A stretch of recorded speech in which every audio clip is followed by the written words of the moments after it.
Gracia churns endlessly. a mechanical beast chewing its own tail, convinced it's a feast. Towers of brass and glass rise high into the smog, their edge catching the moonlight like the teeth of a saw. Steam escapes from hidden veins in the streets below, curling upward as ghosts trying to flee a city that keeps them bound. The streets hum with motion, the frantic pulse of gears and engines pretending they're alive, as if noise could replace meaning. Two figures stand on a neighboring rooftop, cloaked in the smog of a city that wouldn't seem to know they exist. The taller one, still as the moon itself, their metallic cloak catching faint streaks of light through the haze. Beneath their hood, smooth lines of soft light trace their face, flowing like streams on a map only they can read.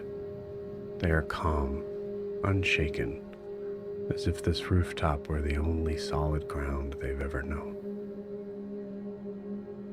The shorter one shifts constantly, arms crossed, pacing the edge of the rooftop.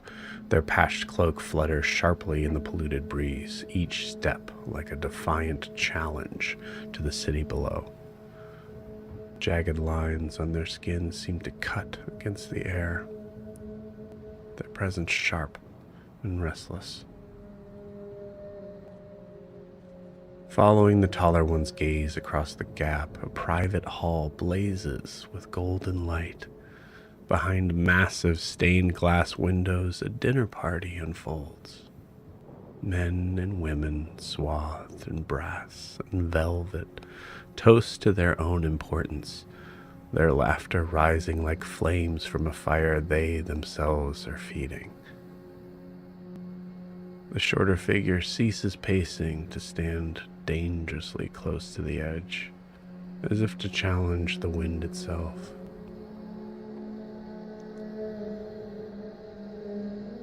They don't even know what's happening. They rarely do. This is ridiculous. Miles away, lands are on the brink of collapse, and here we are watching them drink wine.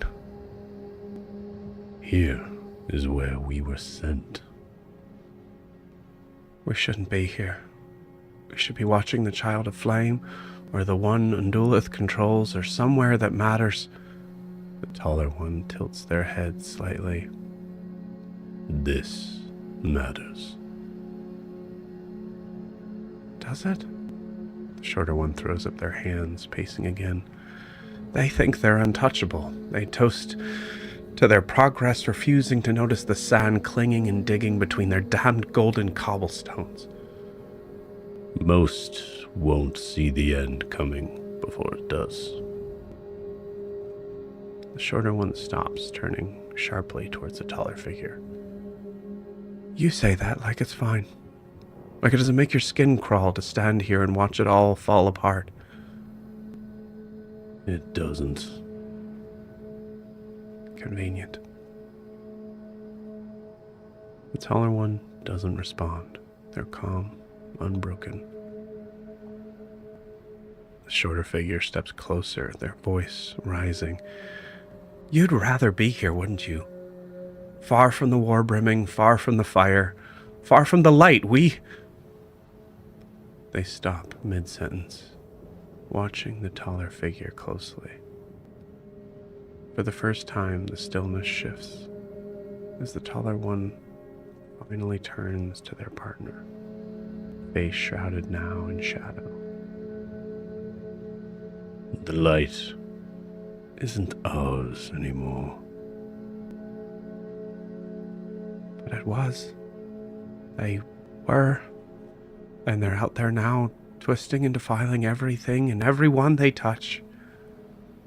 The taller one straightens, the faint glow under their hood brightening. The light is beyond our reach. Because we abandoned it. because it is no longer ours to hold.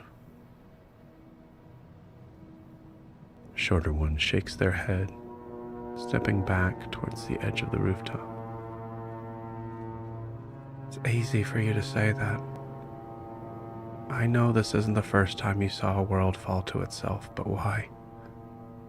Why stay here?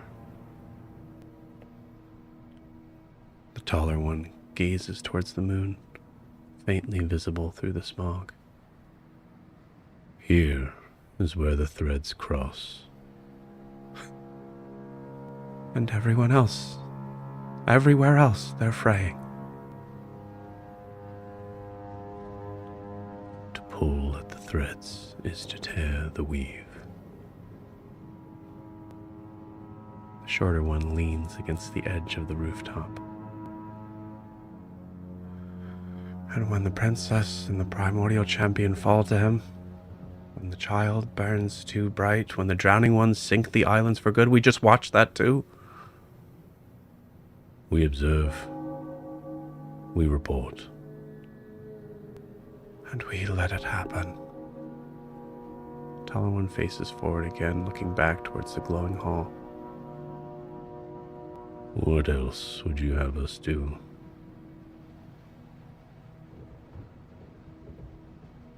The shorter one doesn't answer, their fists clenched at their sides. Laughter bursts through the closed windows from the hall.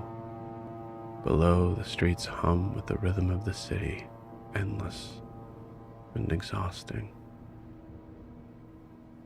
The shorter figure crouches down, dusting away the sand on their boot. I hate this. The waiting. No. The knowing. Time passes as the wind suddenly stirs, scattering smoke and ash between the towers.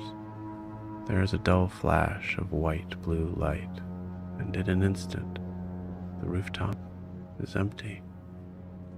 Its watchers gone.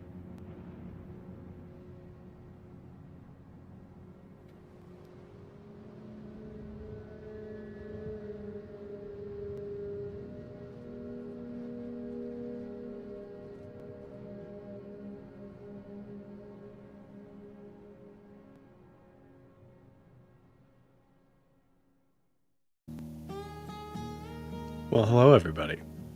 Welcome to It's a Long Story. Place where we roll dice, we tell stories, and we create magic. Ladies and gentlemen, Happy New Year. I am so happy to introduce, for the first time in 2025, the Brasslight. Everybody's here. Everybody take a look at your camera, wave, and say hi. Hi. Hello.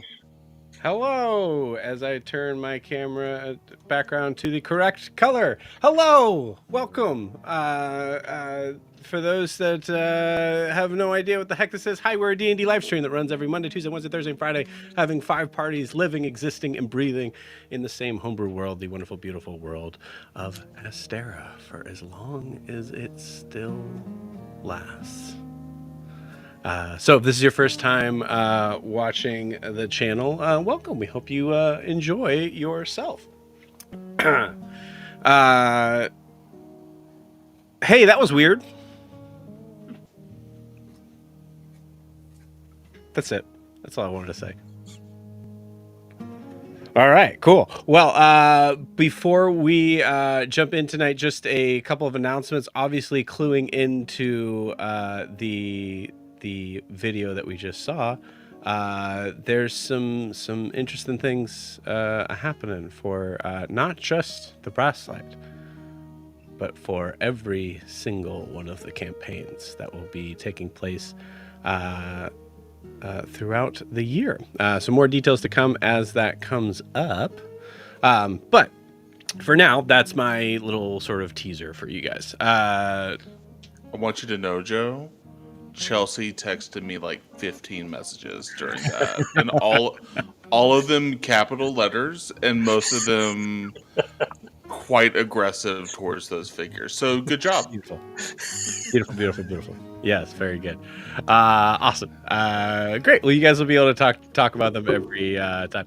There will be several of these throughout the year, but we'll be posting. We'll be putting each of them into the countdown for the first week of the year. So yeah. That's it. That's it as far as the announcements. Besides, if you are wanting to support the channel, the best way to do so is to like and subscribe where you are watching, whether that is on YouTube or Twitch. Yeah, right there. Perfect. Exactly. So please check this out because you're watching this. Check this out. Check it out. And feel free to like and subscribe. That helps us out a ton. Also, you can check out our Instagram and TikTok down below at it's a long story _TTRPG, where you'll see all of our cool things that have happened throughout the past gosh dang almost 4 years of running at least some of these campaigns. And very excited for what's ahead. So, yeah, thank you all in advance for that. Before we begin tonight's session, our first session of the year, we do need to get a recap because my brain is full jello. I've had this cold for about a full week. Nope, no standalone video. You guys are just gonna have to watch it every time I post it. No, I'll post a standalone video after. Cool. So yeah, before we jump into tonight, we need to get a recap of where he left off. And it is Kiki's turn. So Kiki, please take it away. So last time we began gathering on the train, getting all the injured back inside. Rasa explained very vaguely what little he knows about why he has wings, and basically that he has no idea where that power comes from. He does explain, though, during the fight that he fought Alden, or Saul, as he's also known, and that we may have been able to stop him. He was looking pretty rough when we last saw him. Jericho and Ophelia head out to go get some coffee, which Timothy very clearly requests, and I forgot the names. Cole, Charles, the other robots said no, they're not, or they laughed at Timothy when he asked for coffee. While that's happening, Timothy heads over to see Shaw and Octavius. Lysander explains her vision with Quinn that Rasa saw. Basically explaining that they're childhood friends and that she has 2 sweethearts, which Blair kind of asks why can't she have both, and Lysander blue screens at the idea of polyamory, a new concept to her. Meanwhile, in the other room with Shaw and Octavius, Timothy assists with the interrogation. As they interrogate him, he explains that he hasn't heard from Alden since the attack, and they notice a scorpion tattoo on his wrist that matches Alden's. He eventually returns to get Rasa, and then they go back to, or he returns to get Rasa and explains that Shaw was involved in the Cortana Ranch massacre, and then they briefly explain what's going on to everyone, as Timothy implies that Shaw needs to be killed. Blair and Lysander both advocate against that, saying let's not kill this guy with a lawman who's supposed to be trying to help us on the train. They talk for a little bit longer, and eventually Jericho returns with coffee, and Lysandra points out that he might be a warlock with his weird ass magic, and she asked him, like, did you make a deal? Are you not telling us something, basically? And he begins to slip into one of his lovely visions as he takes off his shoe and begins to pour out water that quickly turns to blood, and it smells of iron and salt as it begins to fill the train car, and everybody sees it this time. When the train's horn blows, though, the vision is gone, and Silas interrupts us, saying, hey, we're here, get off my damn train, basically. Stepping off of the Brasslight, we see the very lavish entrance to the Whitewater Sanctuary, and several of the raptors circling above, potentially waiting for Shaw as we approach the gates. Jericho and Rasa naturally head to the back of the train to fetch Tabitha because Tabitha must not be forgotten. As Timothy continues to stalk behind them, all three of them kind of stalking towards the prisoner exchange, making good old Octavius very uncomfortable. Recognizing the danger, however, Timothy does halt his progress and lets Rasa and Jericho get the damn horse. With the horse in hand and Shaw turned over to the other raptors, Octavius leads us towards the Whitewater. Towards the Whitewater. Whitewater Sanctuary. The sanctuary, thank you. We walk through the sanctuary with all the winding paths leading down to different buildings and large open pools. It's a very, very, very beautiful Sedona, Arizona cultish getaway. And we are introduced to a gentleman named Coran, and a female named Tressa, who work there, supposedly, reportedly. They begin to show us around as they show us the various number of locations, which Joe definitely explained them all, and I definitely did not write down the name of any of them. That reminds me, I pulled them back up. Thank you.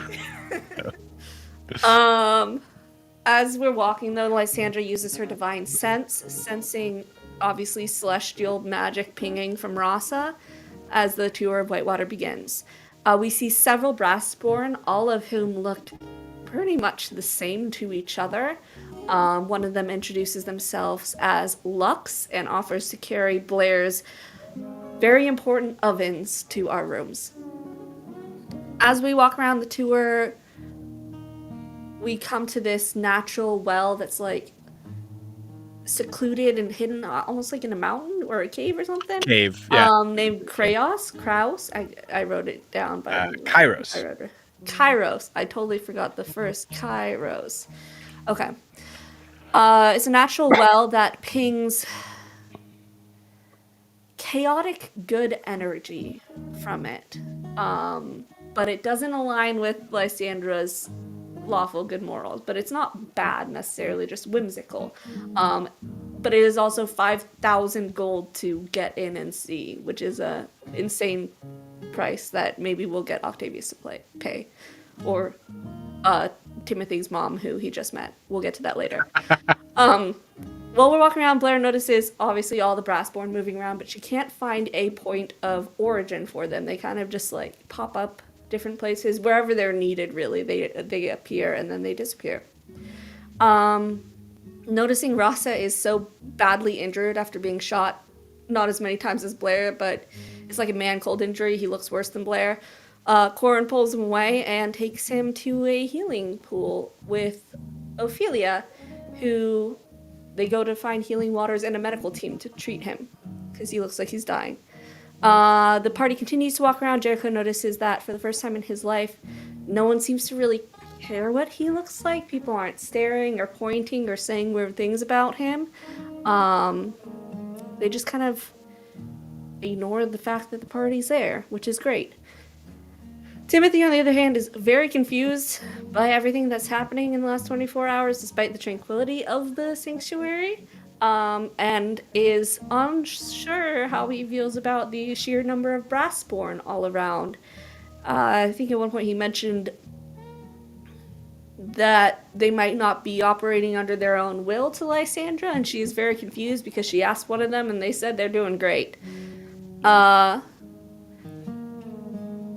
Blair continues to ask how much everything costs, and was told that the maintenance and upkeep for the entire resort is owned by this individual called the Inventor, who is Octavius's friend's Helise, which is why Octavius is covering everything, which probably really means cashing in a favor with his friend, because he doesn't look that rich. We eventually all head to the bathhouse to go and get cleaned up from the chaos of the last few days, finding Rasa already lounging in a bathtub of liquid gold, essentially. Ladies all change in their changing rooms, and we all head out and sit in our own pool next to Ross's bathtub and hang out for a while. At one point, a Brassborn approaches Timothy, specifically telling him that Halise wishes to speak with him. The two leave, leaving the rest of the party behind, and Cora, as Jericho tries to turn invisible to be a little more discreet,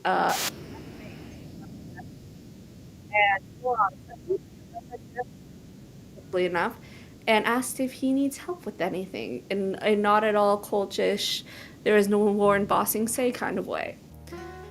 Eventually, while we're all lounging, a highborn human woman approaches and jumps in the tub named Rhea Capri. Capri?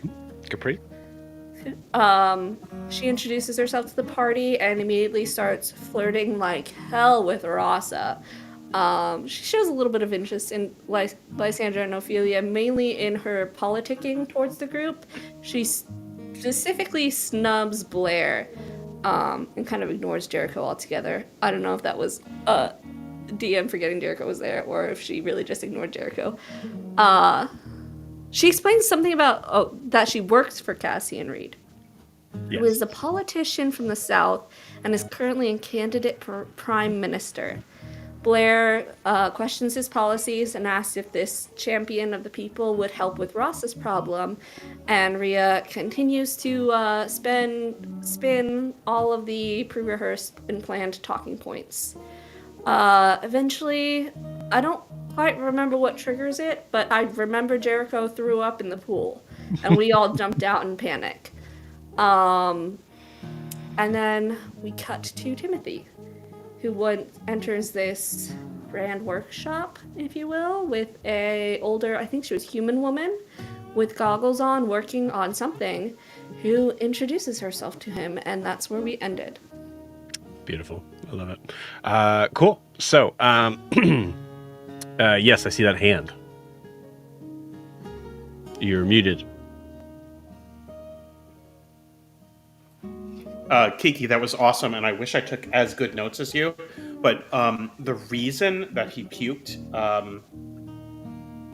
when that woman was talking, to us, the politician that she works for, he is supposedly the survivor of the ship disaster, and Jericho corrects the pronunciation of the ship, and then instantly starts to have an episode and pukes in the pool, which kind of tells us a little bit about Jericho.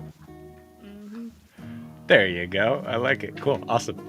Kiki, thank you so much. There is one other thing I need to add, but before I do, is there anything else we need to add, friends? Cool. So we did a little bit of hand waviness with this, as we were missing Ophelia for a little bit, but we have Rachel back. Hi, Rachel. Everybody say hi, Rachel.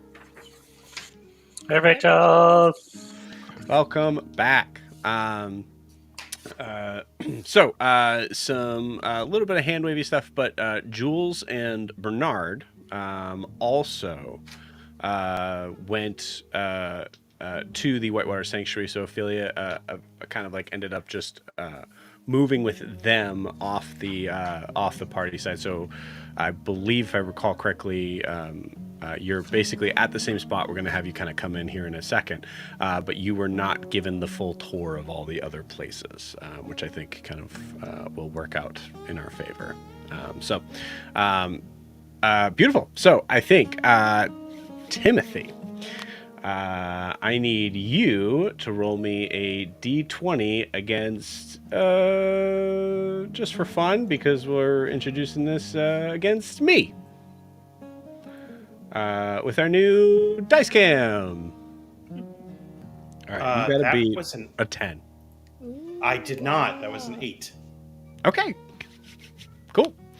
Yes, thank you. There it is. And that's right. It's a new year, hashtag new year, new cam, new me. All right, cool. So that means we're going to start right where we left off with the rest of the party, actually. As you guys are trying to rush out of the pool, the gold sort of pool thing, there is another sound of a door shutting just above, kind of in this like sort of above walkway, right where Raya was. I think this was the pad I was using.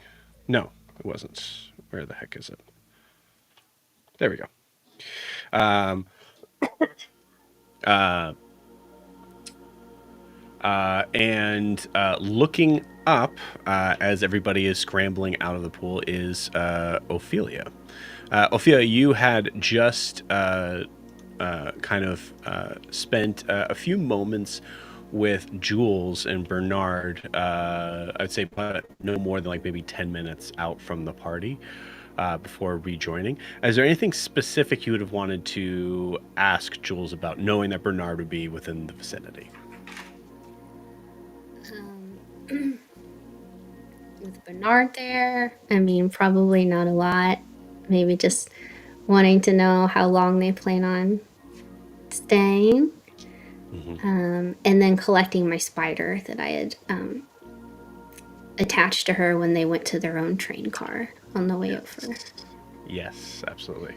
Cool. Awesome. So go ahead and give me a... I'll give you deception or sleight of hand. This is very open-ended, so it could have been a couple different ways that you got Webb back. 13 plus 9 is 22. 22, nice. Deception. Yeah, cool. Deception, cool. So tell me, in that moment of like having the light sort of conversation, how did you manage to convince Jules and Bernard to kind of like look the other way or to be transfixed? I would say like the scene around you is very similar to like a ironically in this area is very much more of like a hotel room sort of setting, and actually not that really exciting or impressive, mostly because the assumption is that most of the time you're going to be spending is actually outside of these rooms, so it is very simplistic. Yeah, so how do you magic your way into getting Webb back? I think I just chit chat for a while and then tell them that I need to go find the rest of the group and then ask for a group hug. And then when I get both a little group hug, then the spider can crawl up into my dress. Incredible. Jules kind of gives you a little bit of like a high eyebrow, but Bernard goes, "Yeah, all right. Dear, we're here in the Whitewater Sanctuary. Just nice hug. And it's the most awkward hug you or Jules have ever had. Probably not Bernard. He's probably had more awkward. But yeah, with that, Webb is able to kind of climb away from the sort of I don't know what you call it, but like kind of cloth belt that Jules would be wearing around, and just kind of like manages to crawl around and fasten themselves right to your brooch where they belong. Beautiful. So with that, you say goodbye to them. Also, so to answer your question, they're probably only staying here for the day. They're probably leaving the next day. Is their plan. They did have to pay for themselves, so there's a whole other sort of factor with that it is still relatively expensive for them to be able to do this. But hey, it's their honeymoon. Or pre-honeymoon, whatever we ended up calling it. It's a new year, guys. Cool. So with that, engagement moon, with a slam of the door, Ophelia, we come to see you looking down at a group of group of figures that are now scrambling away, grabbing for their robes and clothes and whatnot. I'd like you all, as the introduction to your character in 2025, to explain to me what, besides Timothy, what manner of disarray, what do you do in reaction to this? We will let's just do it in order. We'll keep it simple. We'll start with Rasa. All right. Well, I'm not in the pool with everybody else, but I am going to use this moment of distraction when people are paying attention the least to like go back to the dressing room and change back into some normal clothes. Cool. Did you get out? Because I think you are in the same like. I was in the same. I thought he was in a separate bathtub. I was in a different Was he? pool. He was in the gold bath. Yeah. He's in the Okay, gold that's bath. right, that's We're in a right. normal Yep. pool. Yeah. Yeah. Communal pool. So I would let the hilarity ensue for a few minutes until people are thoroughly distracted. Not to be too crass at all, but a golden naked man runs out of the caked in molten gold, runs out to take this moment to get to the dressing room and put on his clothes and duster. Doggone it. I love it. Cool, awesome. Because it's a new year, just because for some fun sort of things with this. Rasa, when you will come back out, we'll say anything. We're gonna say like kind of like reintroducing your sort of like character as far as what they look like, but also to be able to describe it. It hasn't been that long in game, but a lot has happened. So feel free if there's any sort of like changes or things that seem to be a little bit different than when we first saw your character. Always feel free to mention here. What do we see when we look at Rasa, who will eventually be coming out of the dressing room? I think maybe he's probably looking a little bit softer. He probably was pretty hard-edged before, so maybe the eyes are a little bit more relaxed. There might be a little bit more weight loss because he's not eating a ton here, in the past weeks or whatever that we've kind of been in game. That's not been a priority. And otherwise, just a continued feeling of being out of place. Like, this is just not a person that belongs here. Beautiful. I love it. Awesome. Lysandra, as you are dealing in response to the very all of a sudden very sick Jericho, what is your reaction? I mean, I think she just kind of pops out of the tub pretty easily and gathers up her scarf and walks over to the dressing room to dry off and change. Okay, cool.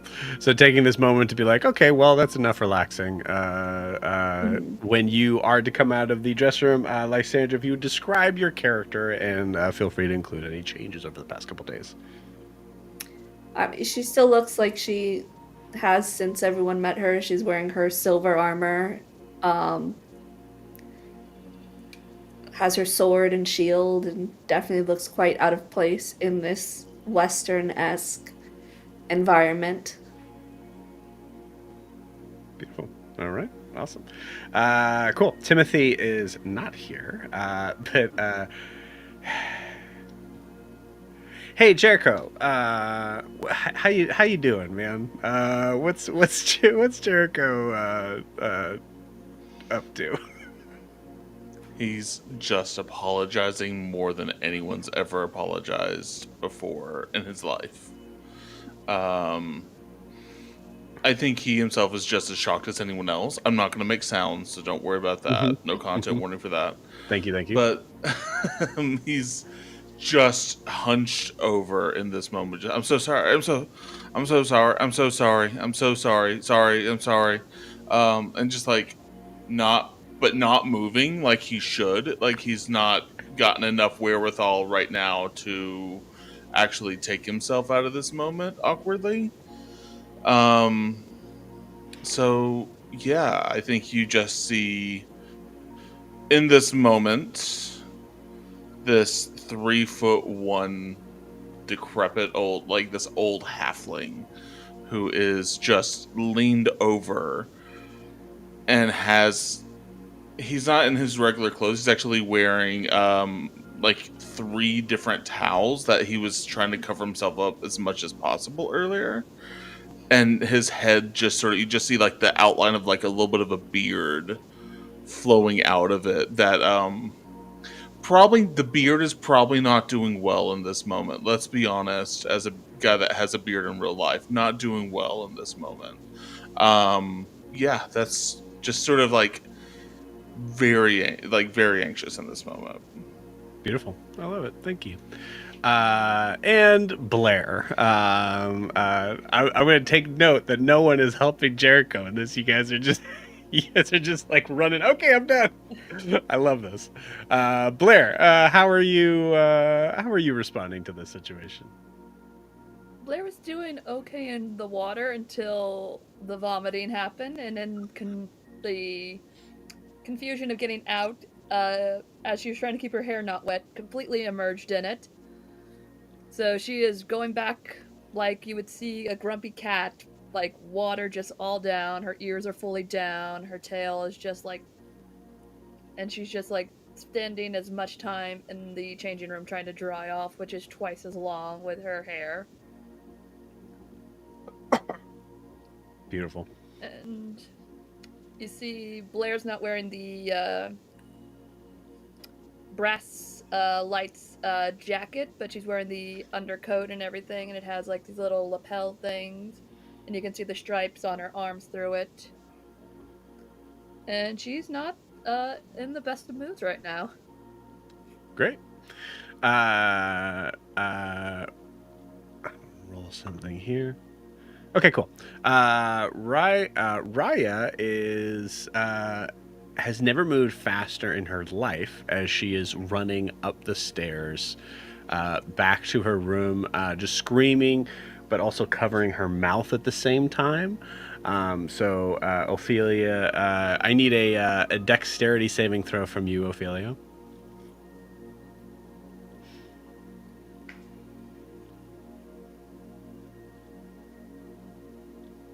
$11.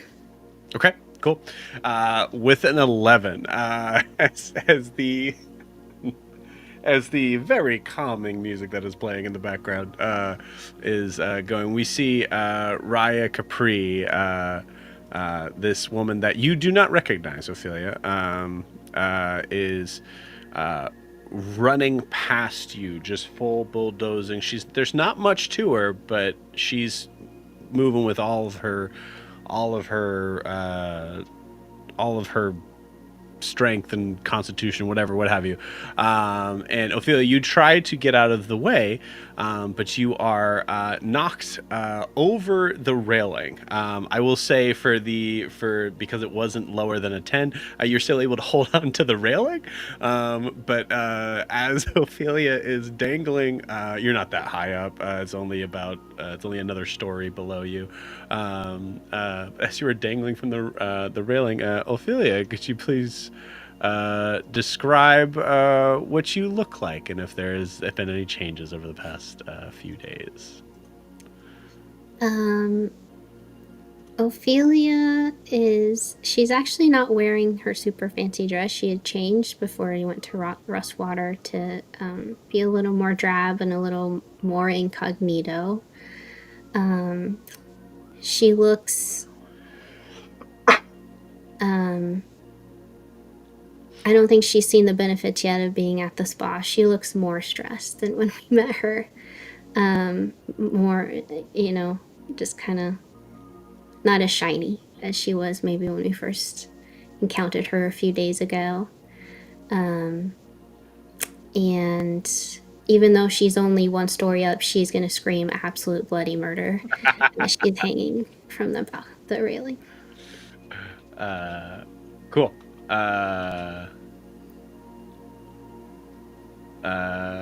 Beautiful. So you guys hear a second voice screaming that you do recognize. You notice that there is the water that was in the pool is actually draining by itself, similar to like a sort of like the function of a toilet, it seems.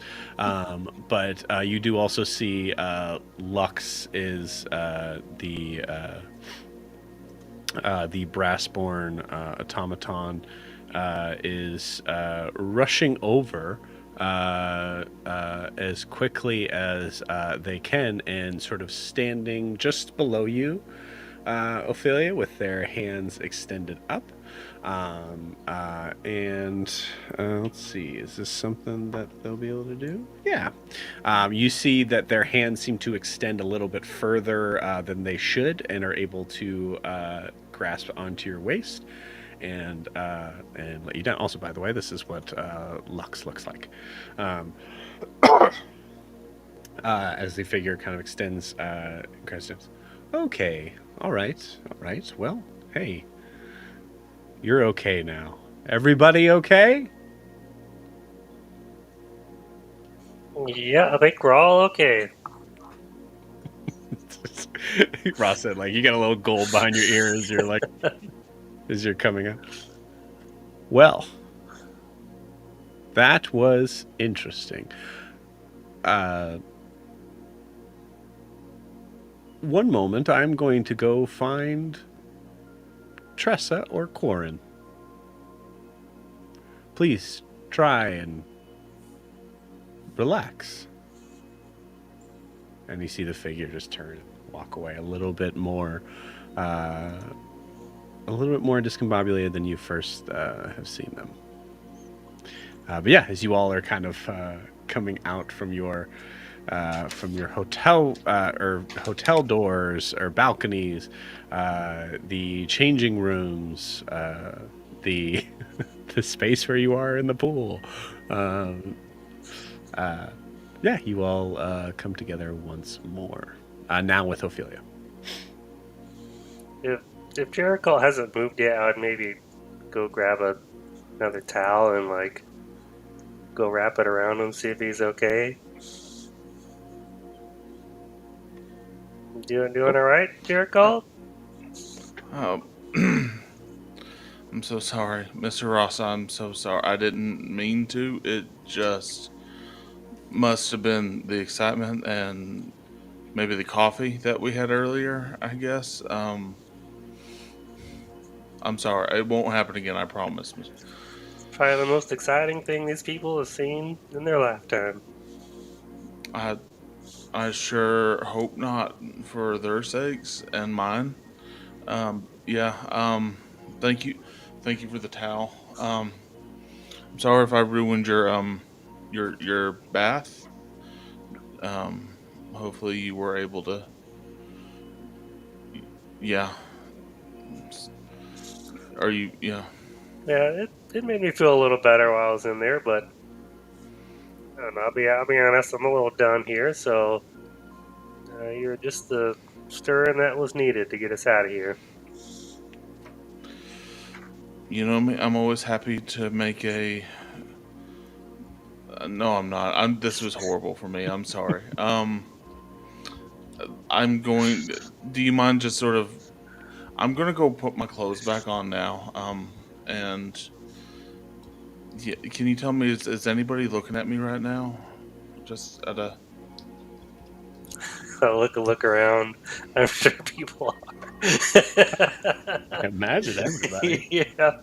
Well, don't worry about them, Jerry. Let's get you in, get you changed. They'll get over it soon enough.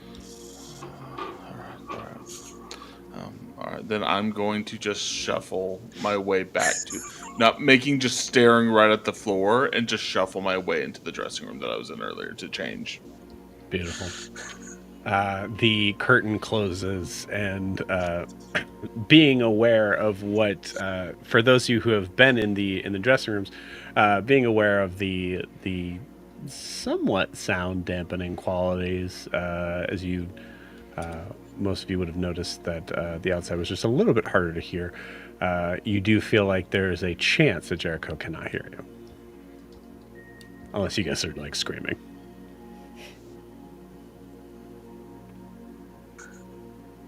I'm telling you, it was the fish. We're fucking landlocked. And they're serving fish on the train.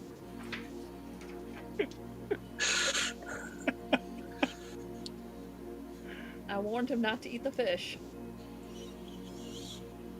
Well, we all saw what we saw on the train, right? That wasn't just me.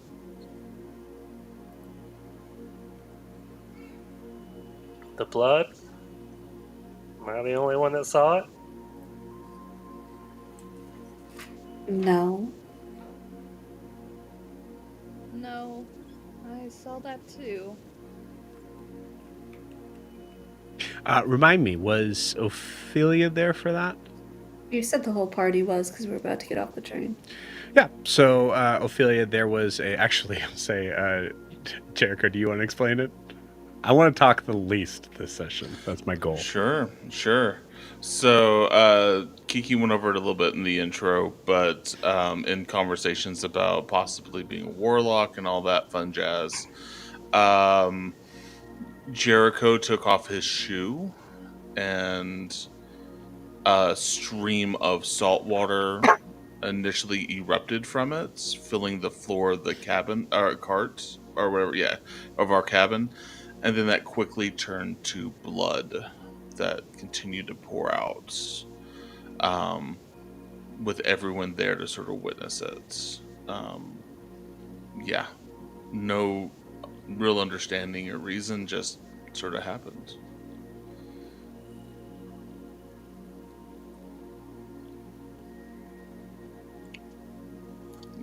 How long ago did Reed Caspian's ship crash?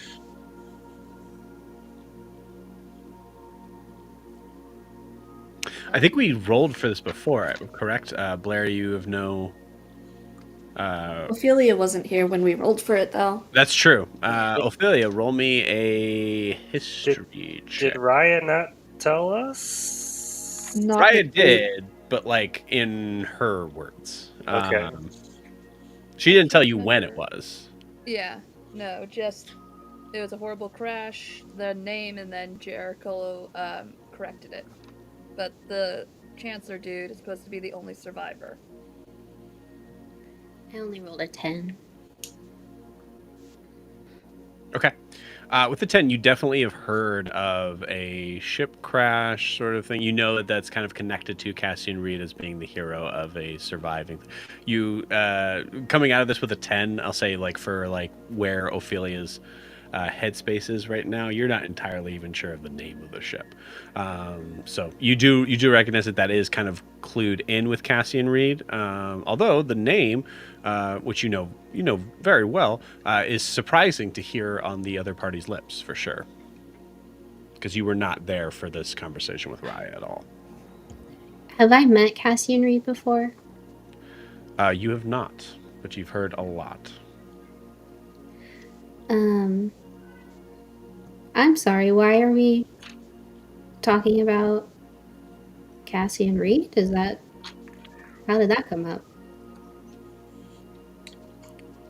I just had a theory about Jericho, but I'm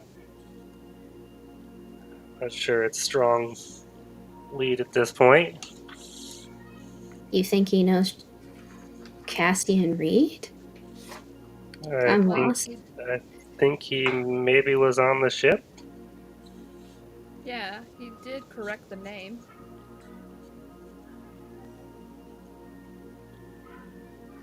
I'll say, Jericho, you can come out whenever you want.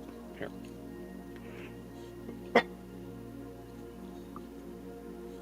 I'm just sobbing in the changing room right now. That's not funny at all. It's So, funny because it's happening in fantasy world. That's fine. yeah. But Ophelia, you missed it. The young lady who pushed you off the balcony was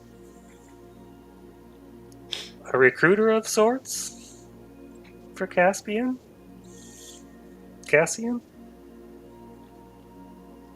She's like the head of his campaign up in Nexus. Head of his campaign. Okay. Does that mean he's here? I'm going to say, Ophelia, you roll me a history check with advantage. Okay. 21. 21, there it is. You know for a fact that's not true. You've never heard of Raya Capri.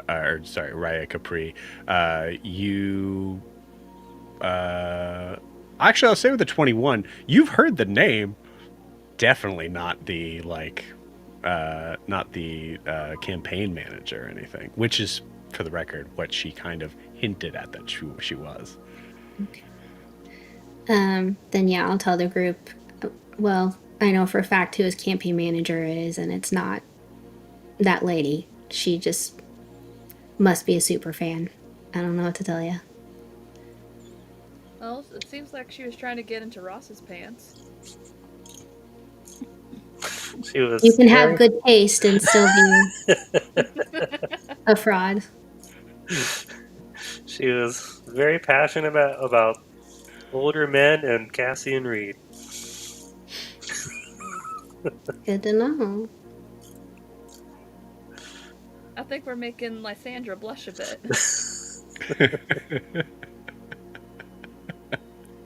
She is absolutely blushing.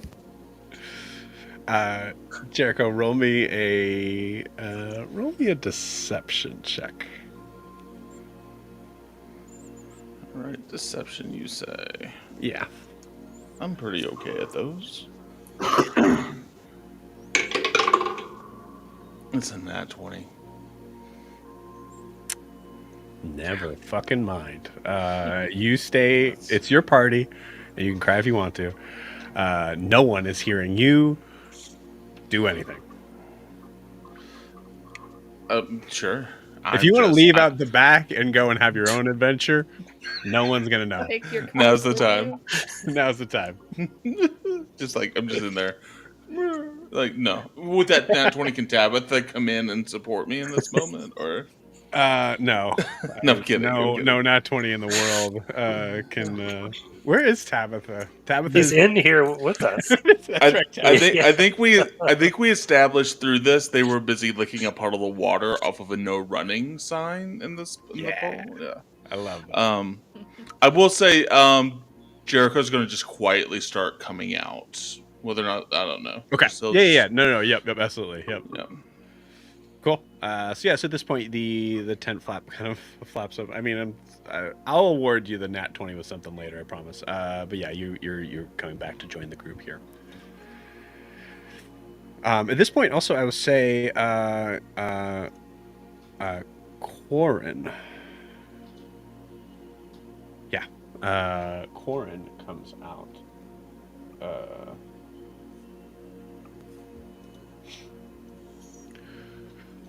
Okay. All right. Hello, friends. How is everyone?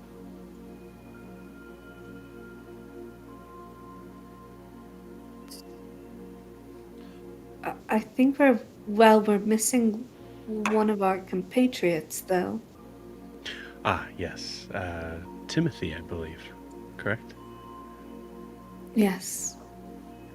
I would say that he is being well taken care of. Better than any of us could hope for. I was told there was a slight situation. I'm not good at insight, but can I insight? Yeah, go for it. That's a nat 1. Let's go 2025. Yeah. Beautiful. Lysandra, welcome to the party. Cool. Yeah, with a nat 1, I will say you feel like there's the insinuation that whatever Timothy is being helped out with is something that you wouldn't understand, being flesh and bone. Maybe like some sort of like treatment that is made specifically for brassborns, let's say. Cool.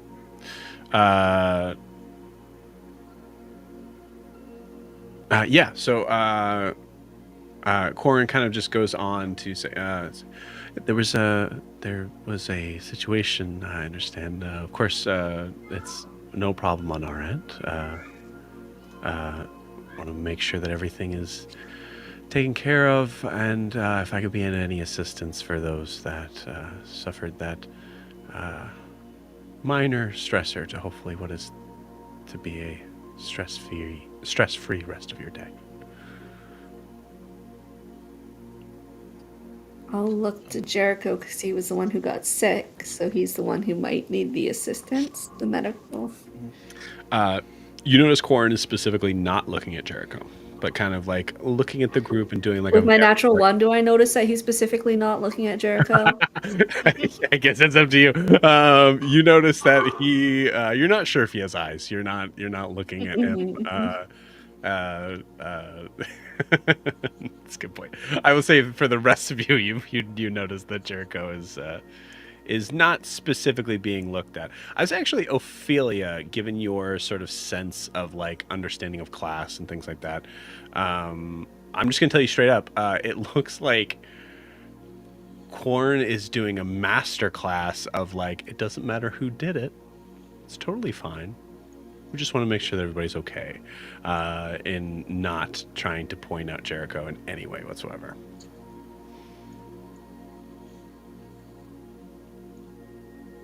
I think this is the least stressful thing we've been through in a long time. I think we'll be all right.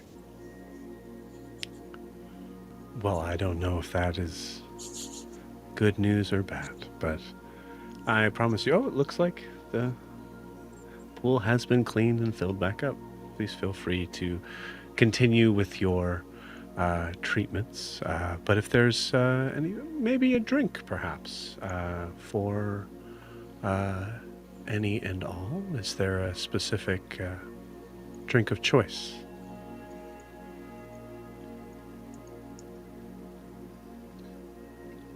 No, thank you. Of course. Perhaps some ice chips.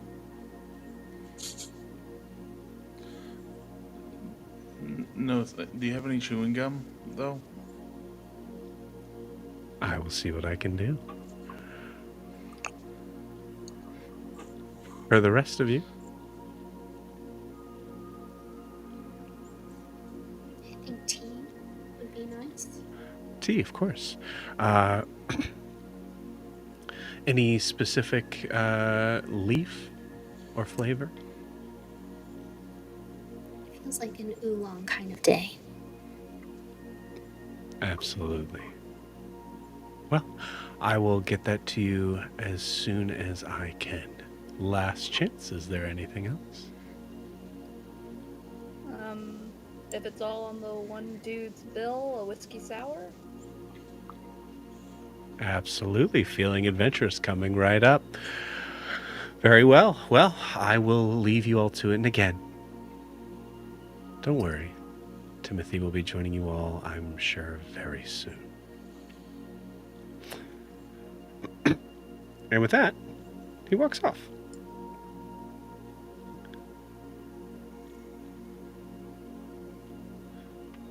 Meanwhile, once I find the thing, I guess we'll do this one. It's a little bit darker than I want it to be, but it is more lab-like. Timothy. I didn't mute you, just FYI. But you are on a iron slab, completely opened from your main compartment. There is straps that are holding your hands down to your sides. And you have your duster and your hat completely off. You see Halise working inside your body. Timothy, how you feeling? What do you look like? Well, I mean, if you want to describe someone as naked, you can't really get any closer than this. um, I think if you were going to look over the operating table, um, it's very much an older technology. It's definitely not the brassborn that you see walking around this beautiful place. Um, in It's mostly cogs and gears, but you can kind of see this faint like glow hum coming from this. Maybe you might call it some kind of core, like a heart, um, that over many years actually has some cracks in it. Um, and But unlike some of the others, this actually kind of a redundancy system in some ways, with runes etched, that you could kind of see this faint glow hum going through different gears that seems to use maybe a kinetic energy of sorts. And as long as movement is continued, uh, Timothy seems to power himself. Beautiful. So do we see any of the uh, any sort of like source of like ignite piece or anything there? I would say that heart, or power core, or whatever, however you might want to phrase that, that's, if it's not ignite, no one else would be able to tell what it was. But it's definitely not technology that's used today. Beautiful. There is some clinking, some clanging, as we see a figure, white hair, sweat on the brow, as you see her kind of wiping off her forehead, actually not wearing her goggles. I forgot to get a picture of her without goggles. Sorry, gang.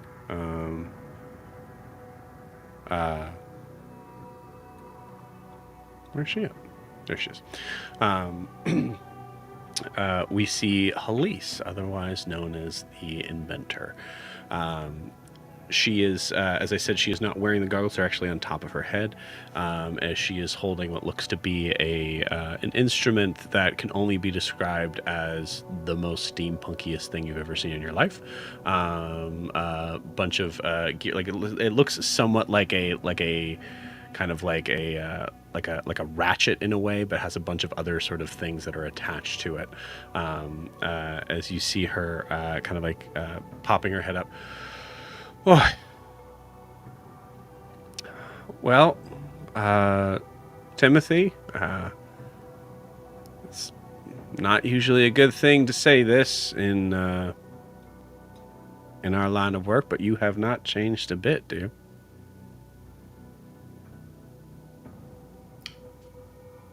Since when? Well, kind of closes your gut ends. Well, I would say, I mean, the last time I saw you, so 220 years ago, maybe.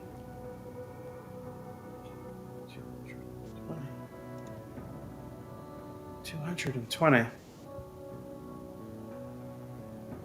Well, Halise, maybe you can help me then, because I don't remember that.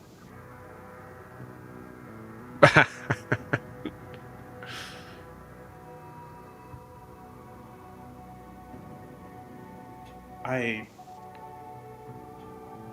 seem to, well, I don't remember the last time we met.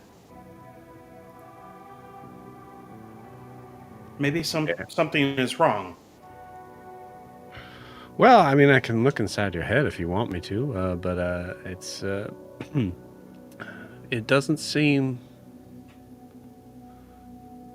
Sorry, Timothy, for a second there I thought you kind of grew a sense of humor somewhere in that head, but, well, that's a shame. Do you recognize my voice, my name, anything that? No. Huh. Okay. Well, I mean, you must have felt at least, hopefully, maybe I've gotten a little bit more of a southern twang since we last met. That's possibly what may have happened. No, probably not. Well, I mean, you want me to take a look? Yeah. I don't think that you're gonna. No. Go ahead. All right. Well, just hold still. That's a. I say that to all my patients.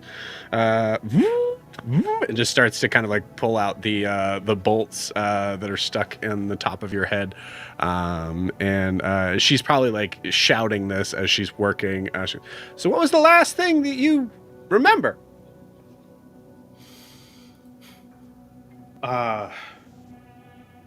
Also, it helps if you just keep talking, so I know if I busted something. Well, it was something. Let me see. Let me check. 187 years ago. Now. Yes, 187 years. I was training for combat. They never told us what war it was going to be. I was there for 3 years. Before that, I don't remember anything before that. I thought that was when I was created. Okay. All right. Just, obviously keep on talking, but this might hurt a bit. And you feel something that feels similar to like the idea of like, imagine like getting your ears cleaned out, but it's the top of your head and it's your brain. There's this there's not like a thunk sound, but there might as well be, as the sort of cybernetic engine that is the brain of Timothy is pulled out. Still attached from wires and things like that, but it is a very odd feeling. Police, I've never felt this. This is very strange. Well, I know that's not true, but go ahead. That's not true. I am very confused now. I'm more confused than I was before.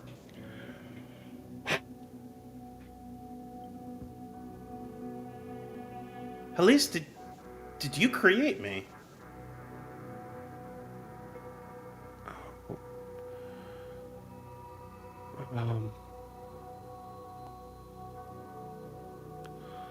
Well, not really.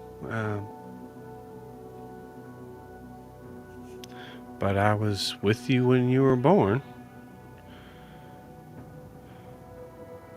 A man named Emery created you. He's no longer with us.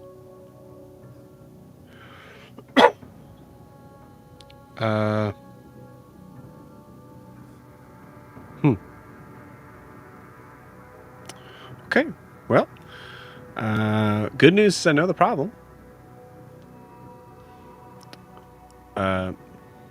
This is not... Can you fix it?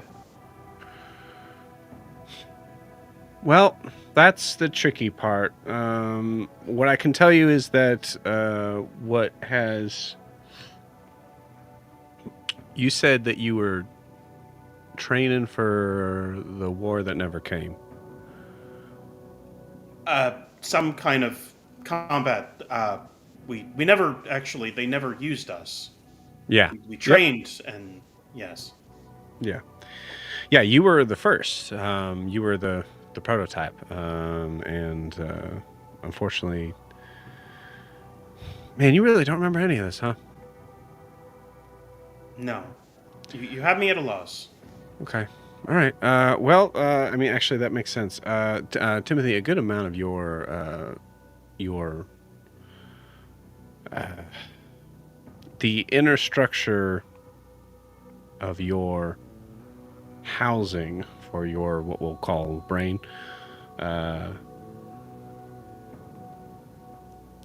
heavily damaged by something.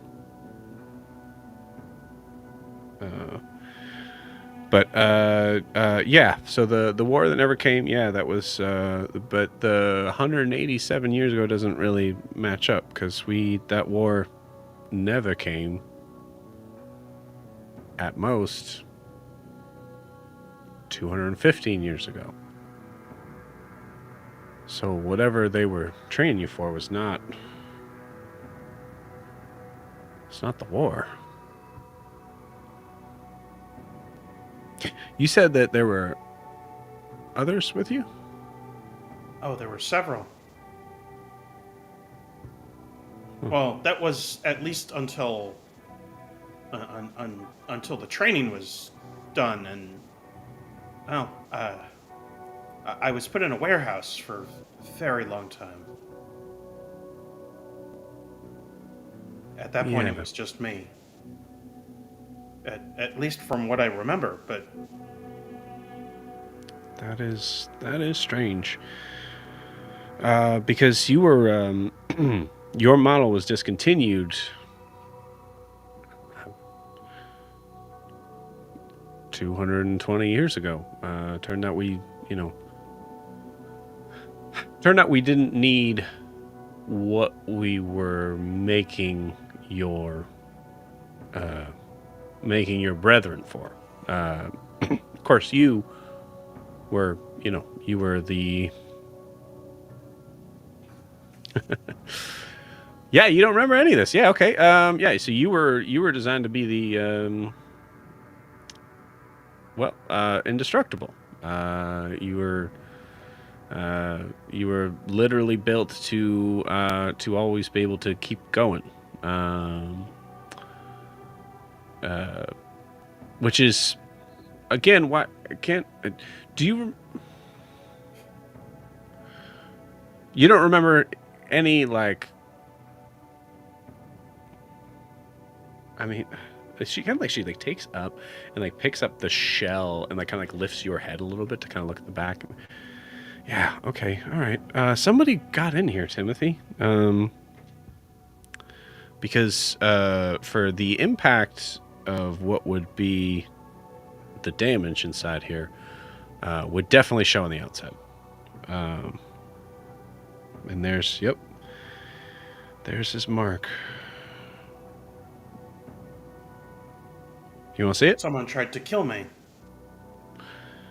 Yeah. Well, I guess probably, or tried to make you do Forget? something. Change? Let me see if this maybe helps at all.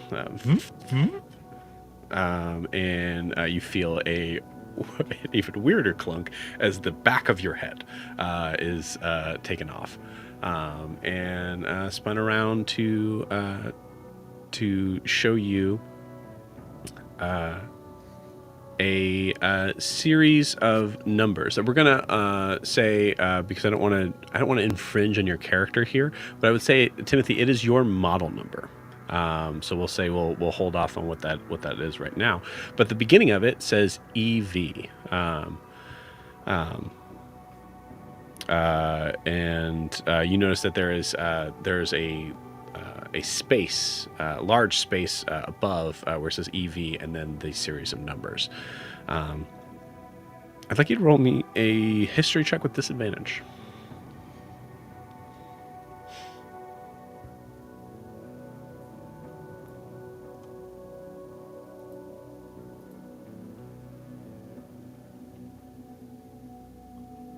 That would be a 6. Okay. With a 6.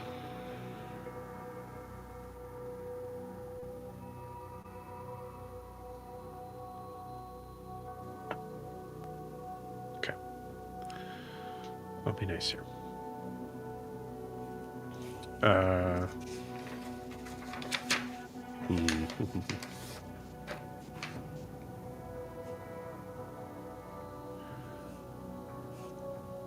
You recognize that the EV are initials. First one being Emery, and the last name I'm just realizing now I do want to change.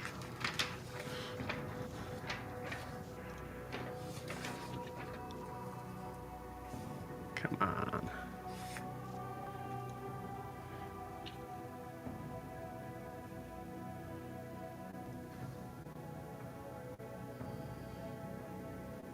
Okay, we'll do that. It is Emery Vargas.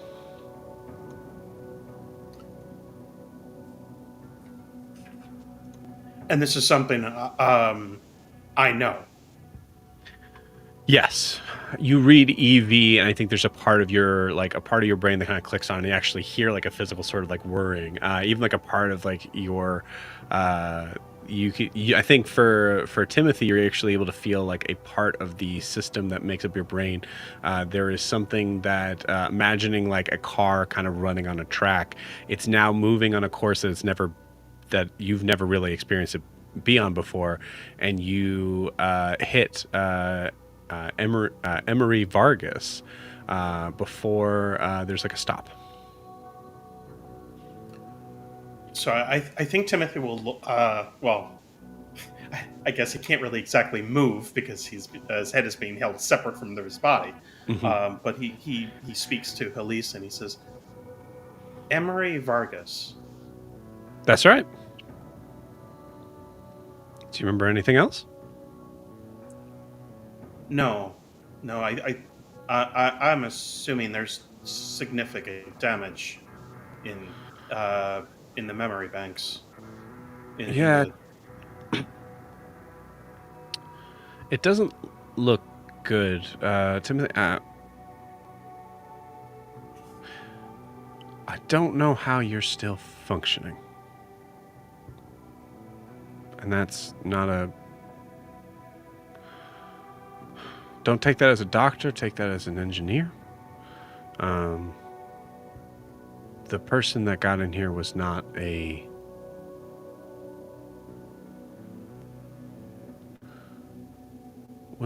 careful.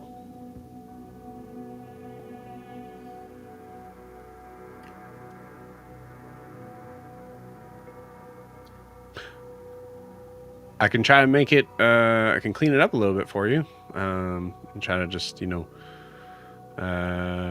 can do what I can. Also, I can, for old time's sake, I can definitely try to give you some upgrades if you like. Elise, please do what you can to fix whatever you can.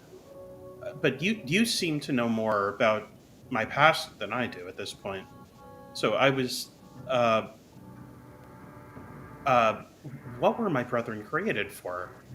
And we were discontinued. What happened to them? Why am I here? Boy. Yeah. Okay. Well, so the war that never came. Where to start? Okay. So, Abravar, at one point in time, Timothy, you then hear a voice interrupt as Tressa. I'm so sorry, Madam Inventor. It sounds like Timothy's friends are rather worried about where he is. Perhaps we could assure them of his safety. Yeah. You know what, Timothy? I'll tell you what. I will make sure that I get my thoughts together. I'll make sure I write them down. You know me, I'm always a scrambled. You don't know me, that's right. Well, I'm kind of a scrambled mess when it comes to remembering things. Joe, your audio's going wild. It just cut out and you sound like you're on a 1930s radio with poor connection. It was actually kind of appropriate for the for that particular conversation in some ways. I think you might be It just back felt now. like going Is it back? like you were Okay. Yeah, being I think it clicked back in. Yeah. Did it do the Eevee Mux that sound? Yep. Yep. Mm-hmm. Yep. It does it to Kiki every time she does the intro. I'm sure that's what it was. I did turn that. Yeah. Actually, not my bad. Eevee Mux, come on. So Tressa interrupts and goes, Timothy's friends need him, or are worried about his safety. And so Halise goes, Timothy, I'll tell you what, I will, because I am, I won't do the joke again, but I am, kind of a scatterbrain. With a lot of things, especially when it comes to anything that's not, wires and gears. So I will do my best to just make sure I have everything together. I'll write it down, and then we'll talk. I would like to know more, and you seem like someone I knew, and well, I'd like to know you too. But while you put my head back together, and can you just answer this? What is my purpose?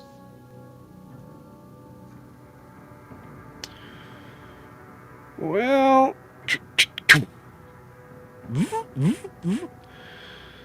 that is a tricky question. One that Emery never...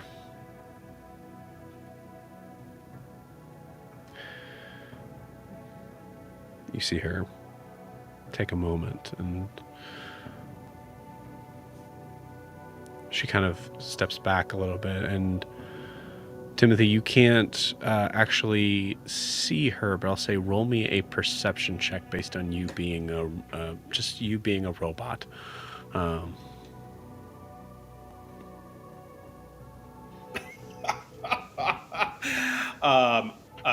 My head is pointed the wrong direction. I got a 4. Okay, I can tell you exactly what happens. So your like the parts of like where your eyes are actually able to see out, like perceptive wise, are far enough back in your head that you're actually able to see the shadow of your brain being pushed in. So that is probably what has you very distracted right now. But yeah, you notice there's a pause, and you don't hear Halise for a second. She just trailed off.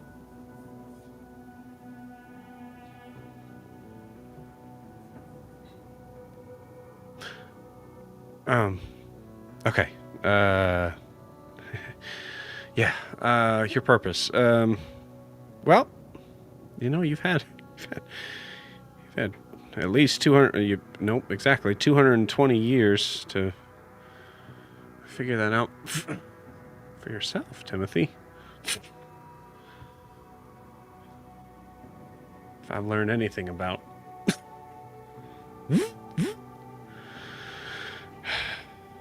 Brassborn, it is they're always moving beyond its creator. So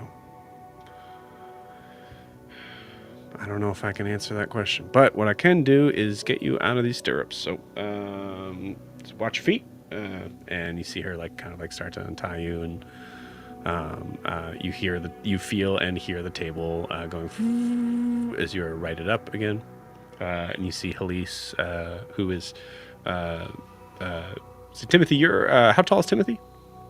6'4". 6'4".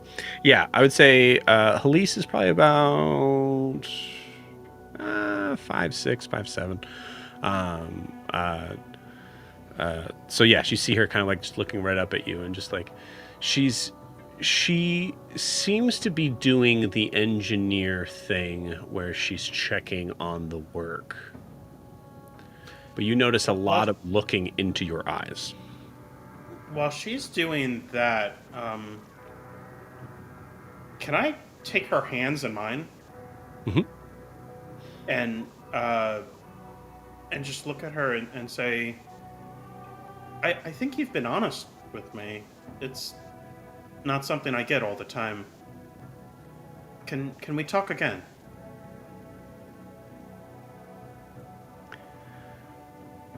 I would very much like that. Thank you. Okay, let's get your. And you see the dust kind of come off as she grabs your hat and just.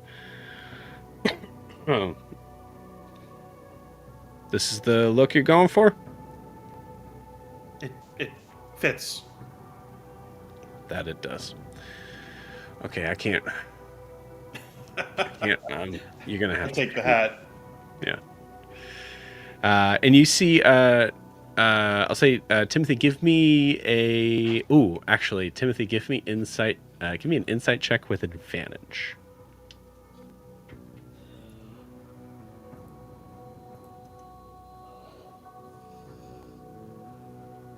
I am not rolling well today. I got a 10. Okay, cool. You notice that Tressa has been standing here the whole time. And you're not entirely sure if you've been aware of that. But it looks like they've just been standing just kind of like straight up in the corner of the room, not really like leaning against the wall or anything. And you see her give you kind of a very kind smile as you look in her direction. Okay. Dung dung. All right. How long are you staying for? I don't know.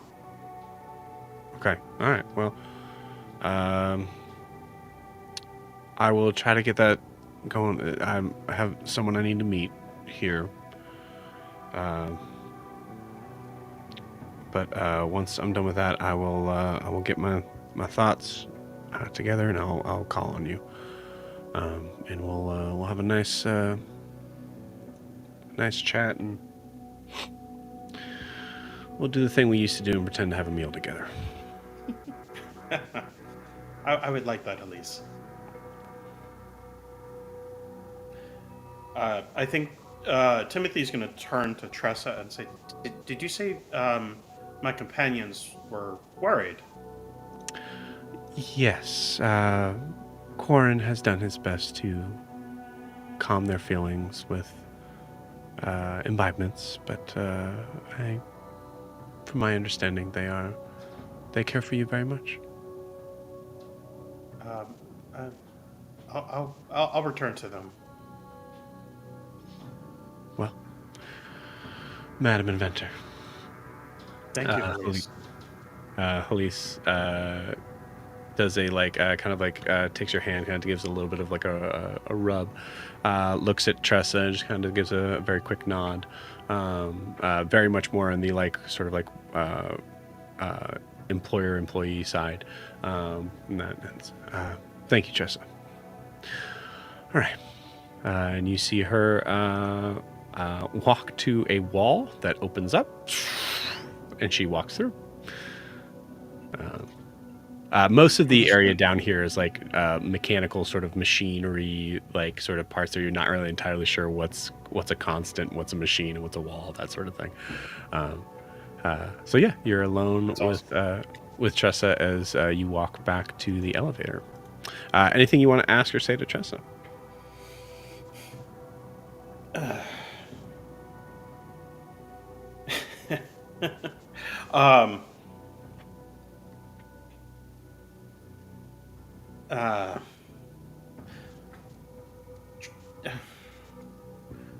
Tressa, how long has Elise been here? Well, usually we're not supposed to say very much about the inventor ever, but I guess in your special case, she's been here for some time. My understanding that after the war that never came, she found this place. And through many months and possibly really years of work has made it to be the oasis that it is.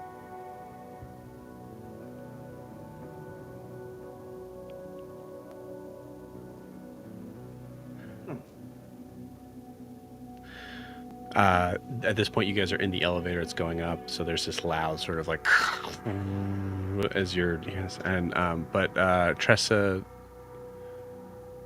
talks to you, and in this moment, you recognize that her voice has gotten louder,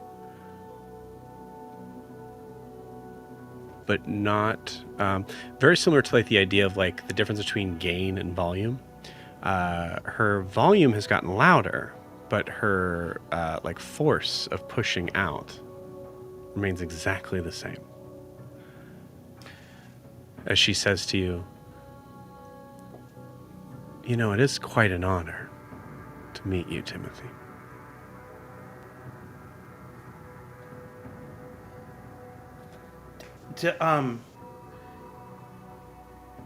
Is Tressa look like a human? Mm-hmm. That's Tressa right there.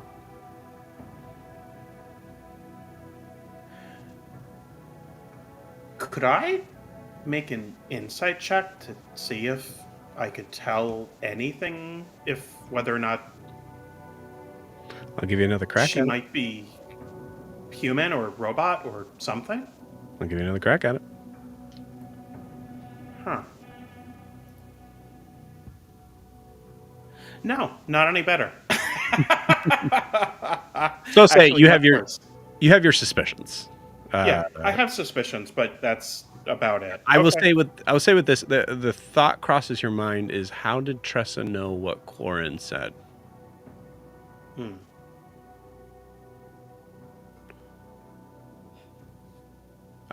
With this moment, the elevator door opens and you both step out.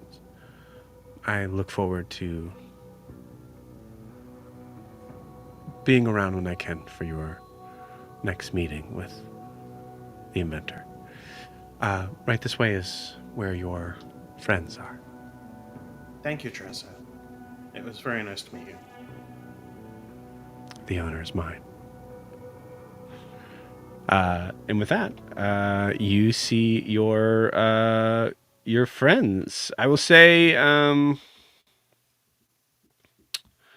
at this point, you guys are being served the drinks by Quarren, and Quarren is just about to show you to your rooms. But you are still in that same sort of spot when Timothy enters.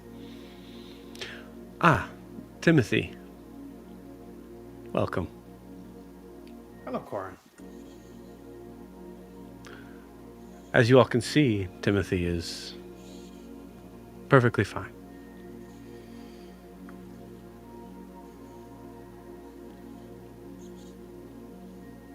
Well, what'd you learn, Timothy? Been gone for a little while. I'm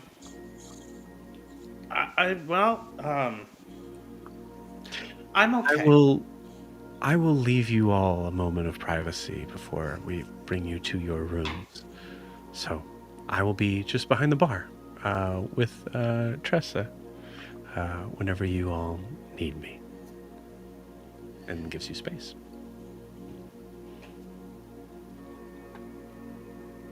Rasa, you and I really have to talk at some point. What did I found out that, well, I'm broken in some ways, somewhat, but I'm still here. Is everyone okay here? Oh, I think we're all a little broken in some ways, Timothy, but we're all okay at the same time.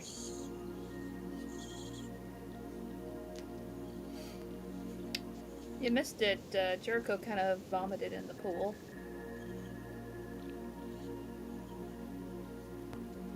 Jericho, are you all right? It was the fish, from what Blair has told me, and I should have listened previously. Blair did tell you that you shouldn't have eaten the fish. Yes. I will not be making that mistake again. Um, Again, I'm sorry to everyone, and I'm sorry, Mr. Timothy, if this has discolored your view of the baths here. I assure you, it seems like they cleaned them up rather well. Um, Oh, it, it's it's no worry to me.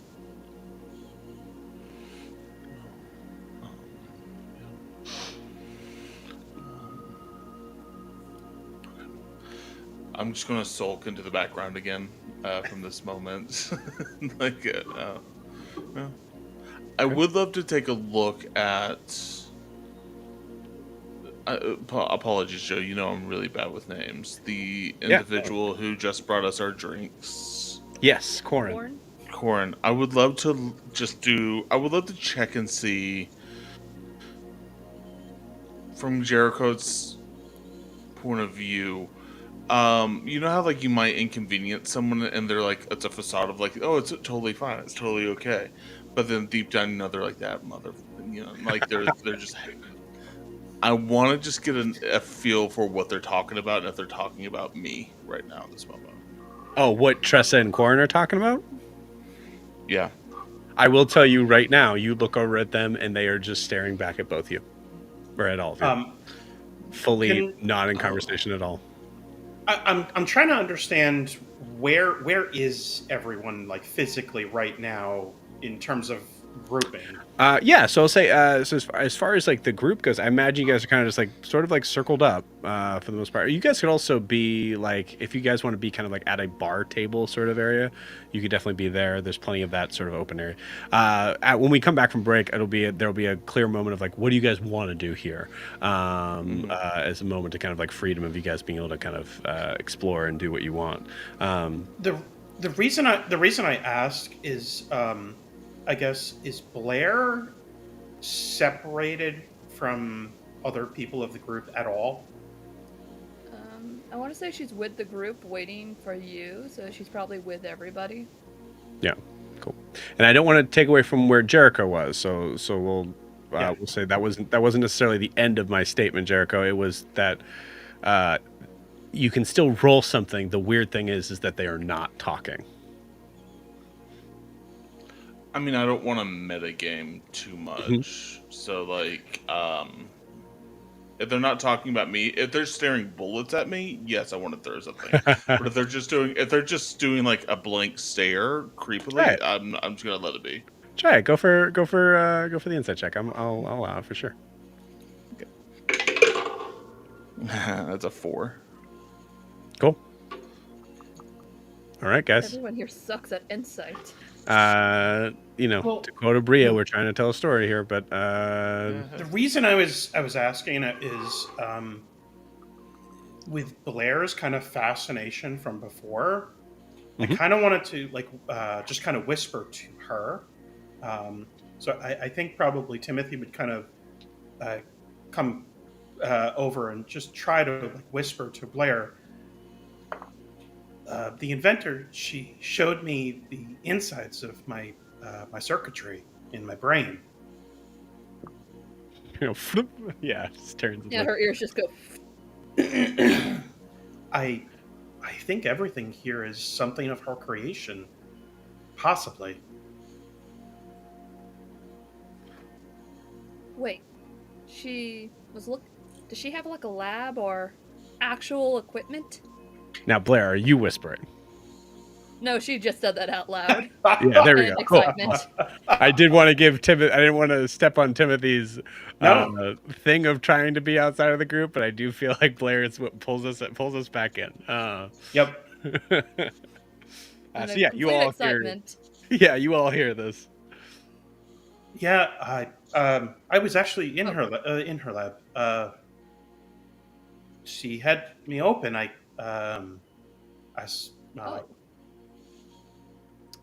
Like, is that like a normal thing? Like popping you open and you seeing your insides? Not from my experience. What is that like, by the way? Being Timothy, awake and seeing roll how me, everything works. Timothy, roll me an insight check on yourself.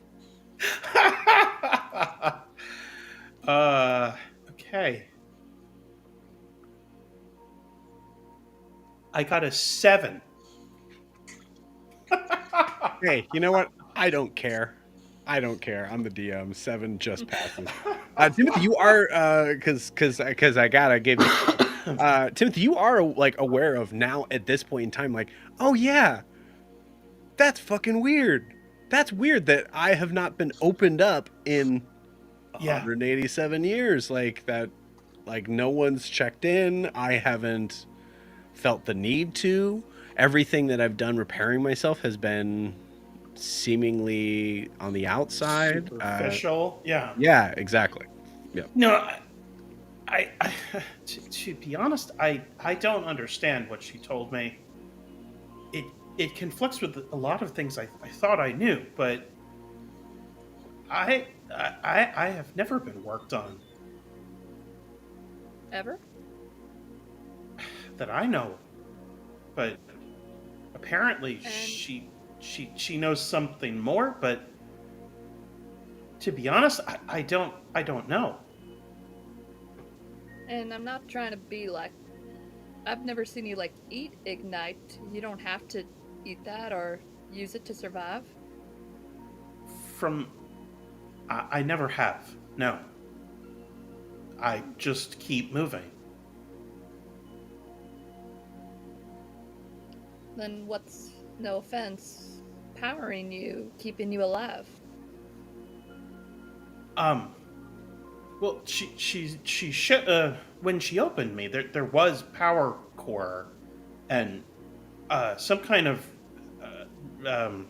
redundant system that kept it moving. But I'm no engineer. I don't know. What color was the power core? Timothy, I'll give you a 50-50 roll. Just give me a straight D20, 11 or higher. All right. You can't Come on, see big that. money, Nobody's big money. rolled above an 11 tonight. I know. No? Ophelia has. She got that 21. That was an 11. Woo! Fucking stressed. Yeah, Timothy, that's something that like you.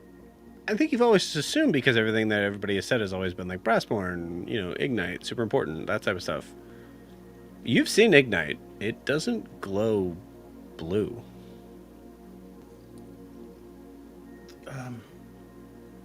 I guess it's not Ignite, or at least not from Rustwater. The power core is blue. Like a, Hold on, let me roll something. God fucking damn it, dice. Okay. Like a, like a sky, almost electric blue? Very electric. Have Blair heard of any kind of power source that kind of color glowing? I don't think so. Well, Timothy, I'm perplexed at most. I've never heard of anything like that. If this inventor person takes you back, and if you want someone to, like, take a look with you, I could go. I really need to... Like, how many tools did she have in there? And, like, was it really well supplied? I will think say. she wouldn't mind I would if say some were, like, missing. She has this enormous the elevator we went through and the Elevator? wall She has a moved fucking across. elevator? Wait, back to this power core.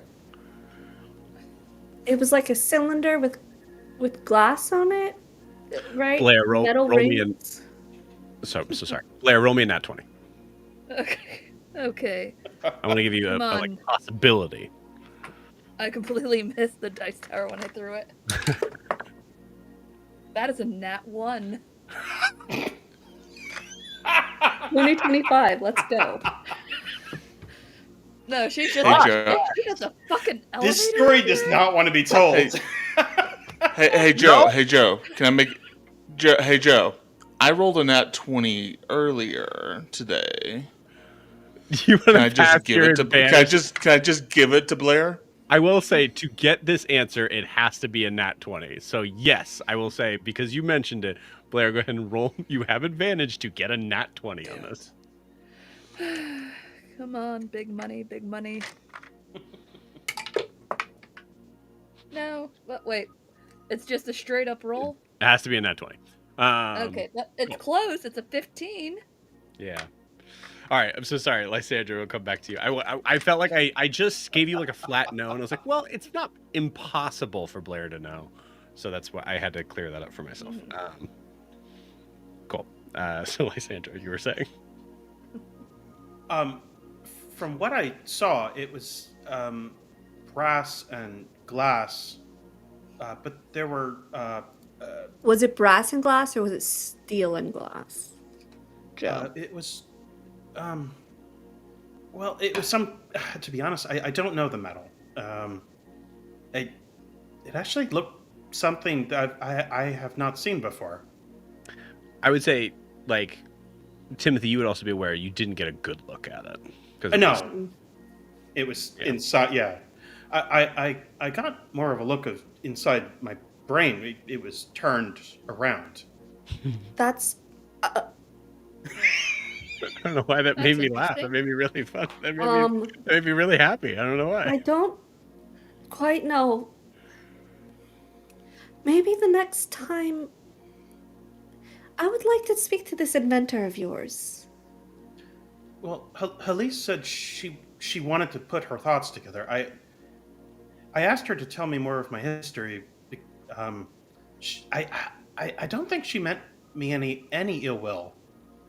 Does she know your history? She knows a history that I do not. But well, I think someone either they tried to break me. That's Well, alarming. but I guess they failed.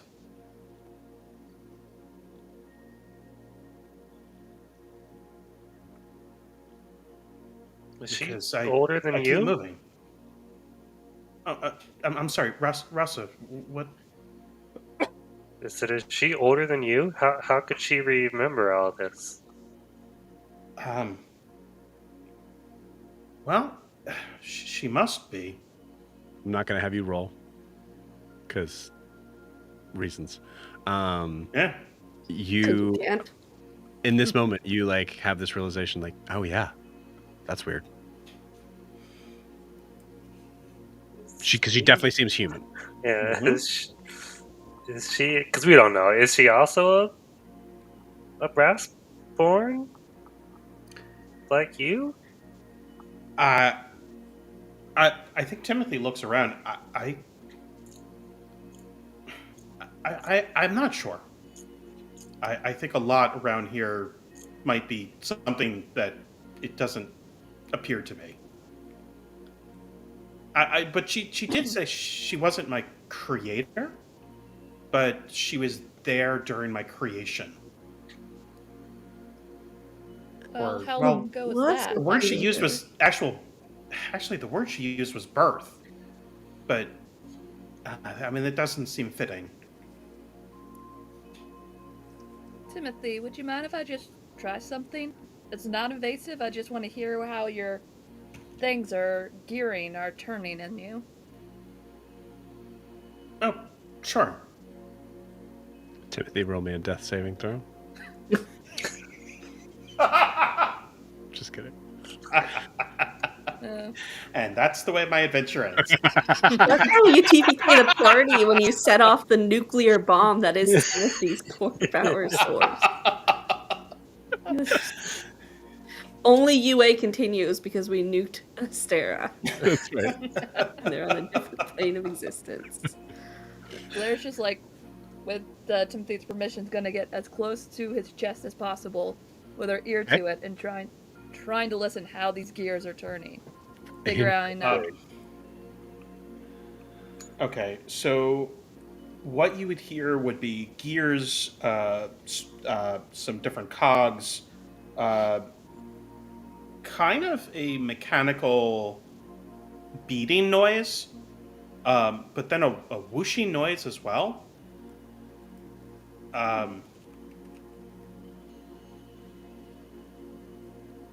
That's what you would hear. Beating, like almost like a heart kind of beat. Yeah. Well, I will honestly say, Timothy, you may be the most one-of-a-kind person I've ever met, because I've never heard anything like that coming from something that isn't organic.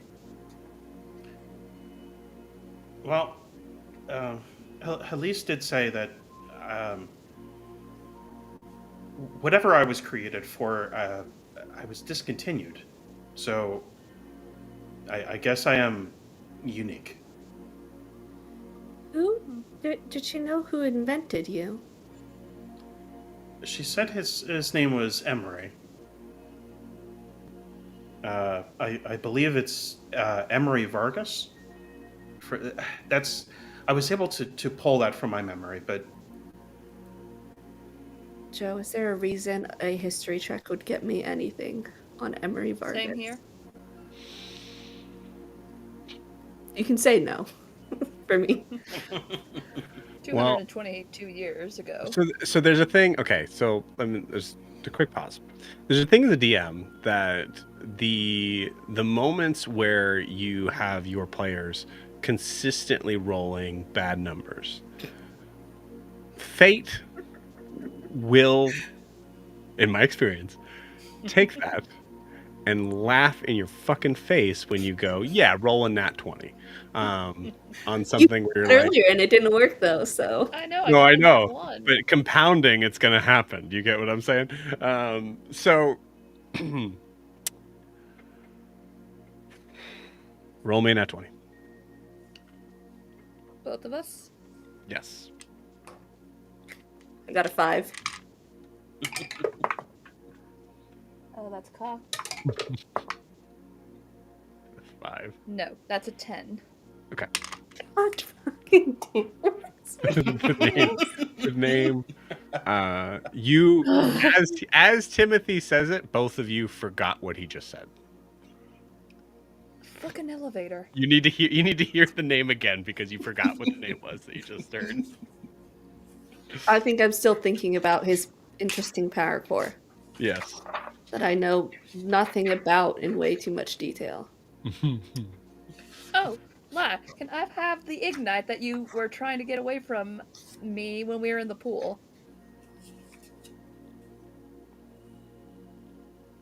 Oh, you're talking to me. Sorry. No, it's fine. I told you it's secured. Yeah, but I want it back now. You're fully clothed and with your shit, so I'd like my You're thing also back. just standing in the middle of a public pool, Blair. You're learning. 20 feet to your right is just the two, just the two of them just watching. Joe, is Ophelia not here tonight? No, she's here. She's not okay. feeling, she's a little under the weather, so. No, that's okay.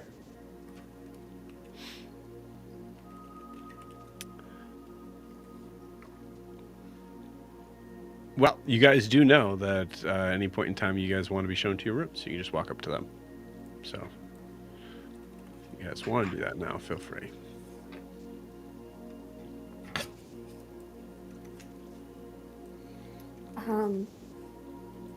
If you want your stuff back, perhaps we should go somewhere a bit more private. Yeah.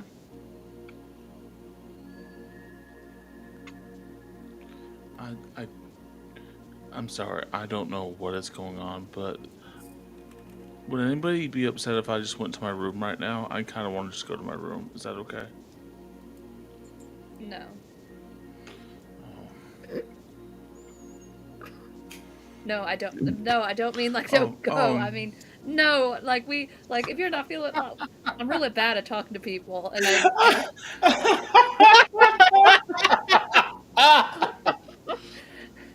Man, didn't mean so to sound like, like a bitch to you. so the funny thing is that Matt and I have been doing this for a while, and I feel like Matt was kind of picking up on the like, let's get to the point where we can do the, we can go to the 10-minute break.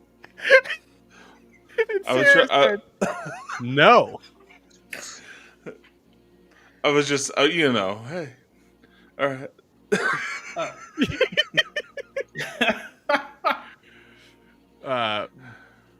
Beautiful. I will say at this point, the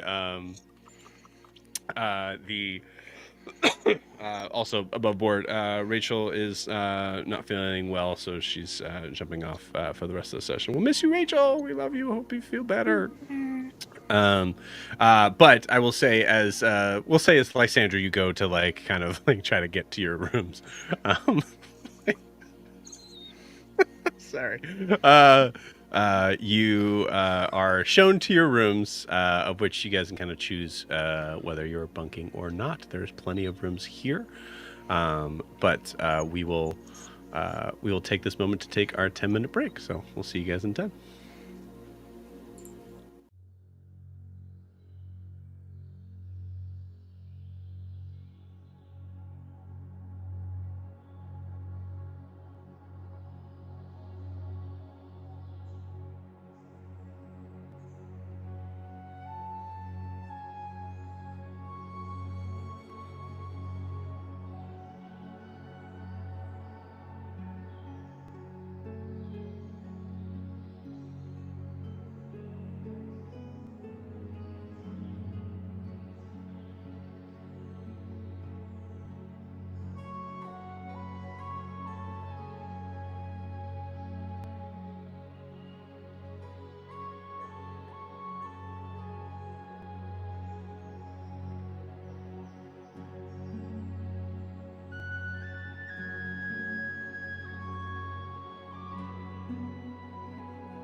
And we are back. As you all are brought to your rooms, there is each room here, which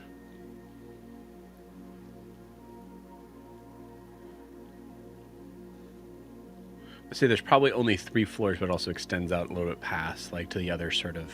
So there's like the side that is like poolside essentially, and then there's also this like kind of extended sort of area of like going around the deck.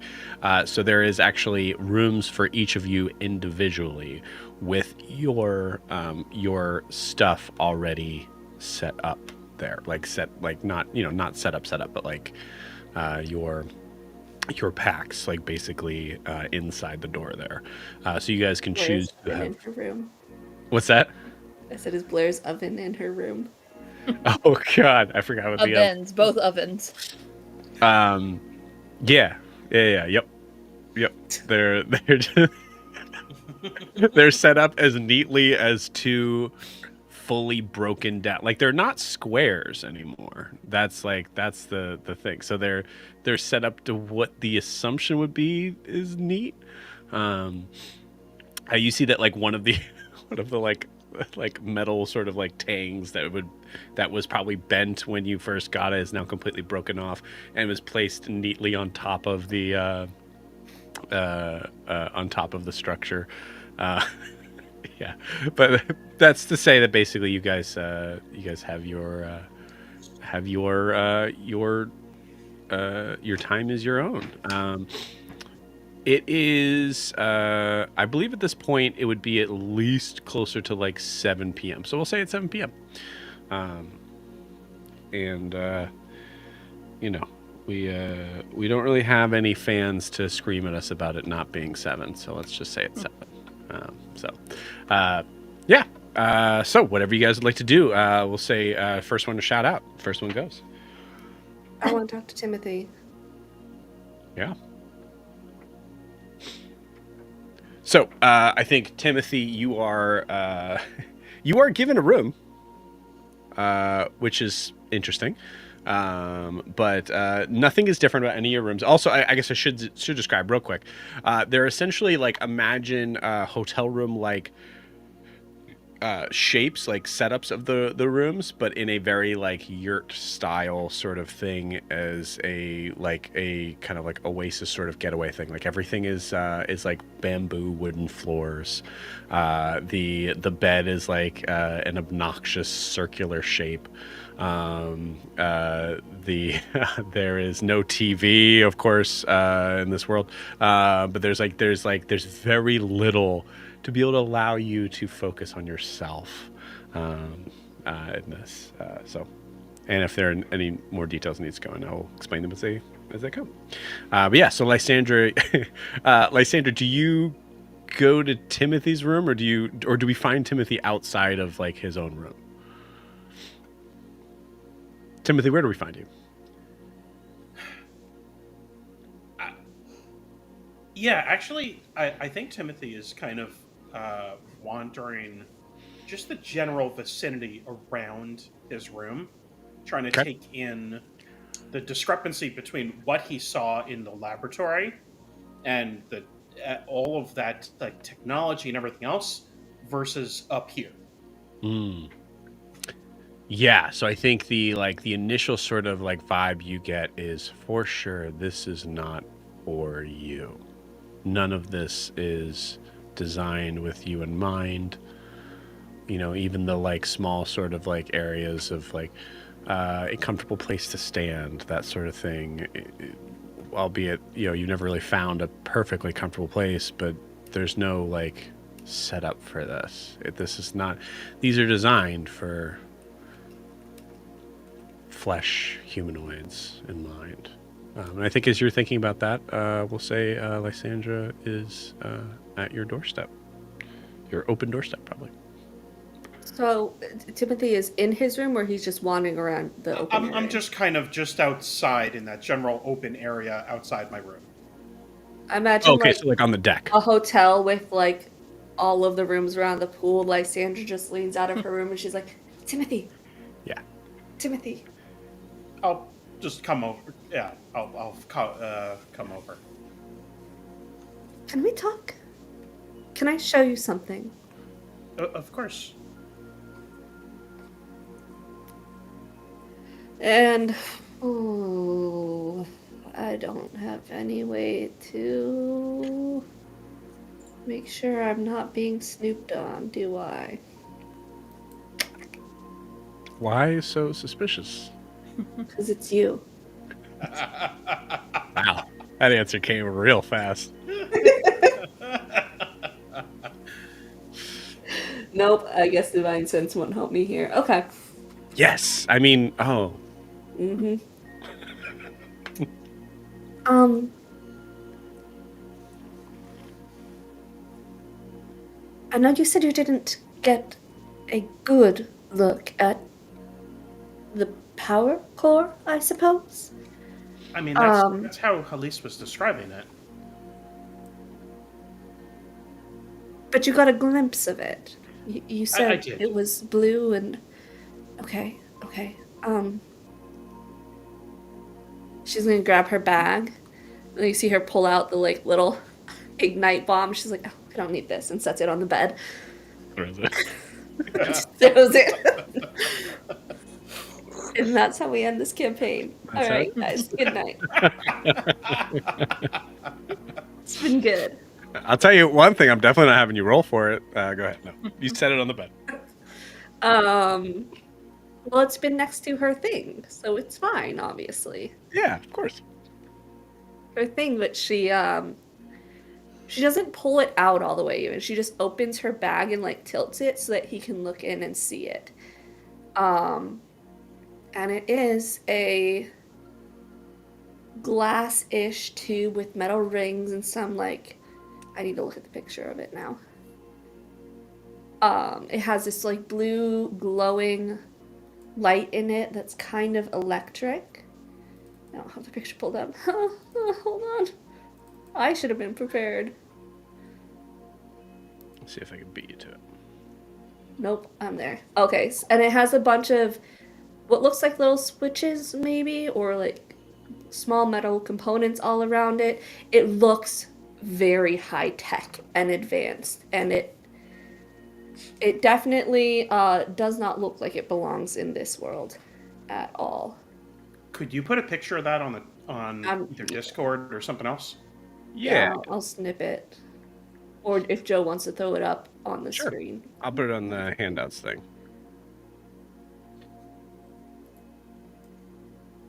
You can beat me to it? You definitely beat me to it. Oh, no. Delete that, Joe. Delete that. Okay. Delete it. Oh, yeah. Oh, Because of the... okay, there it is. There it is. Okay, perfect. Thank you. Sorry about that. I kind of just gave the whole thing of like how Lysandra's actually a tiefling. Nobody game. I'm Tall's daughter. Sorry, guys. Yeah. I'm looking for my sister, Broomhilda. Heard of her. What? Yeah, so you guys see, or Timothy sees that device. I don't know how it varies from the device he saw, if it's more advanced or not, or... So let me describe the device or the glimpse of the device that I saw. Yeah. The front was glass, or something that looks like glass. But you see how there's like multiple little tubes of blue? Mm-hmm. What I saw, the entire structure was this electric glowing blue. One solid mass. And the entire exterior was enclosed in it looked like a brass-like metal, but I couldn't tell if it was actually brass or steel or what. But then connected to it, where, like I said, there was almost an artery-like system moving throughout the other parts of Timothy that also glowed with that same blue. but kind of etched almost as if like by runes into the metal components that make up some of his inside components. And that was kind of the, I guess, redundant system. So should Yeah. things happen to that initial system, yeah. So because you guys are leaning in pretty significantly on this, I will make sure that I give some I have no idea what I'm leaning into here, but sure. concrete things that are true. The color, Timothy, that you see, the like kind of like that sort of glowing, looks exactly the right shade. So you do know that. And in Timothy, in your descriptions to Lysandra on what you saw, Lysandra, you know for sure. Is this like the brick telephone versus the iPhone 16? Okay. Yes. To a point of like not even like this is the Alexander Graham Bell designed phone to the iPhone 16. Yes. Well, he did tell me he was like 180 years old or something, so Right. he's a warforged, so that makes sense. Okay. I will say that the concrete part of this was, I guess, to make the reference there, is that they were made by two different people. Okay. So that was the kind of inclination of like, there's a good chance that even though it is using the same, clearly the same materials, it is not even close to the same. It doesn't even look like it's. It's not the same engineering. Yes. Yeah. Okay. Yeah. That's what I was worried about. Okay.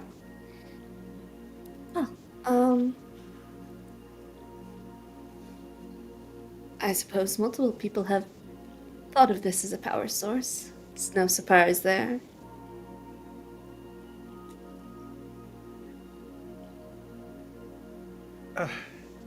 I guess I should get used to this, not knowing. It seems to be what my trend to the last day or so for me. You seem to understand what this is. What is this? It's a power source. Well, I've been in this area from what my memory tells me, but I don't know if that is correct anymore. A long time. I've never seen anything like that. Where is it from? I'm not sure where yours is from. Its design is quite clearly different, and you've been around for quite some time.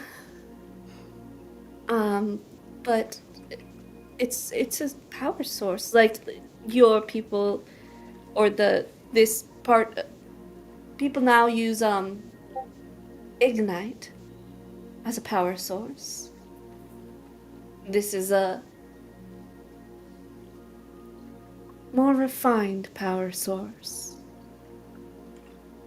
Well, Lysandra, if this is what is powering me, where am I from? You could be from anywhere. As far as I know, there's traces of this resource the world over if you know where to find it. I mean, it might be rare, but there are plenty of people who can access it.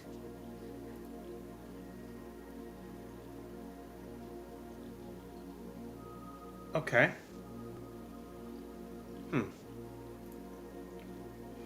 I guess I have no more answers than what I had before.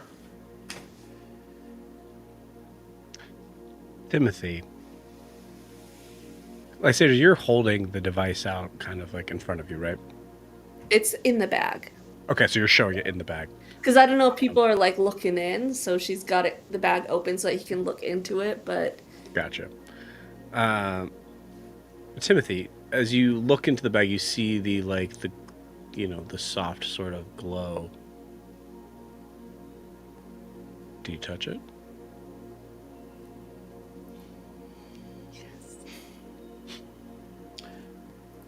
Scott, Um, Does Timothy touch the glowing blue thing? Mysterious thing. yeah. Yeah, I think when she showed it to him, he would want to, because he only got a glimpse of what he saw, so he would want to try to see if it was similar in, because okay, this is actually good, because he's at least recently learned to create, and with smithing and with carpentry and everything else, it's a mixture of trying to see things with your mind, but also tactfully seeing things and feeling it. Mm-hmm. So I think in that respect, he would want to actually feel the object to see if the glimpse that he remembers of what was inside him is similar to this object that's in front of him now. Okay. Roll me a Constitution saving throw, please. I can't wait till I have an aura.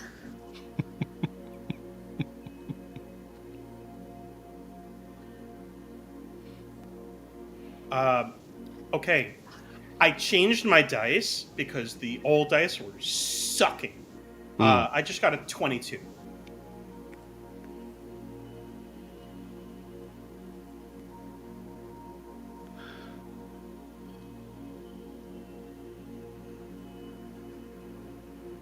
Huh. Oh, I forgot to use the dice cam. That was a 9.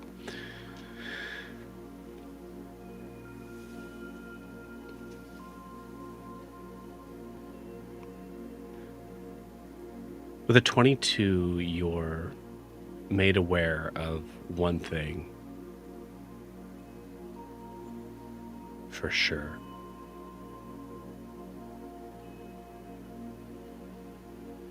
This power inside this core. You're familiar with your a couple things are made sure. One, this power is extremely potent.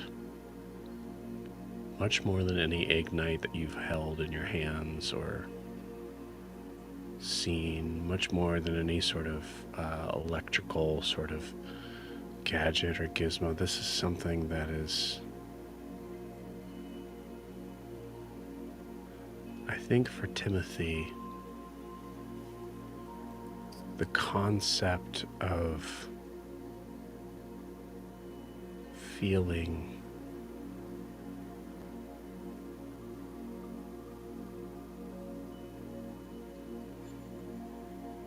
close to a heaven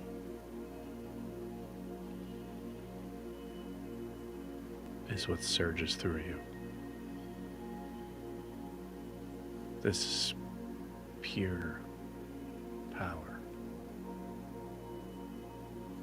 unadulterated energy.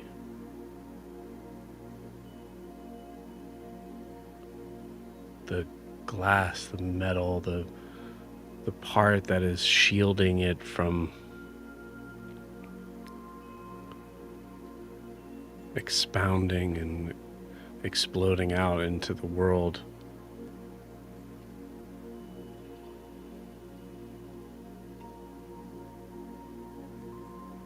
is not a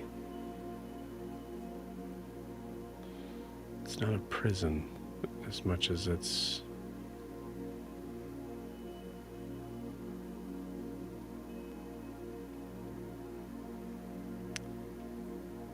a way to concentrate that energy. You feel that arterial device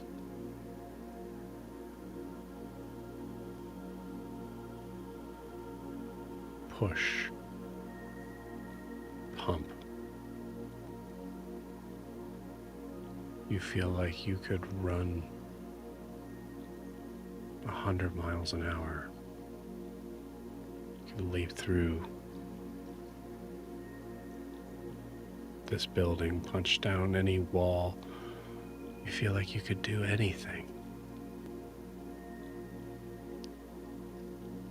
And the last thing that you recognize that is incredibly dangerous for someone like you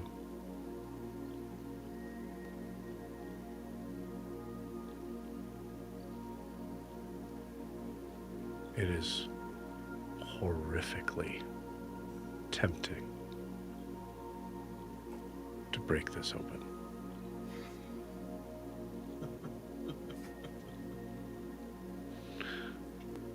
Timothy found his drug.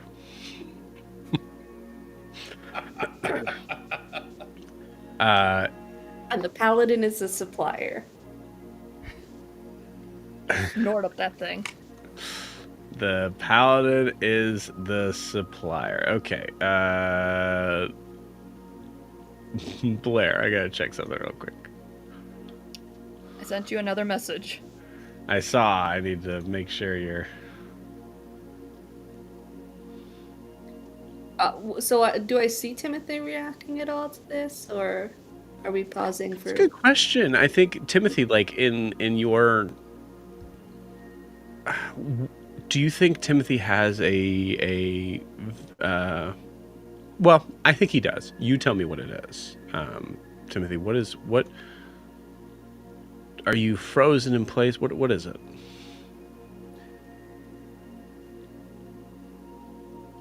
No, I actually think as he touches it, he just lets out the word amazing.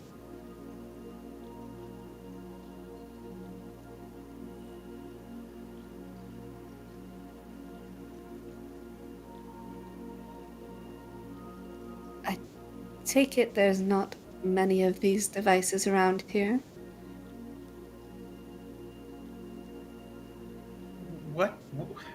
What do you use this for?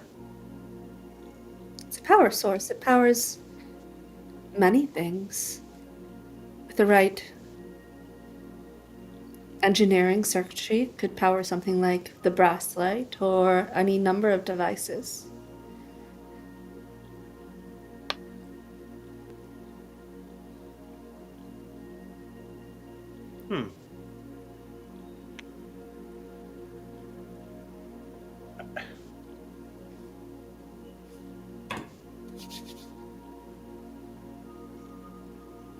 Do you feel the power?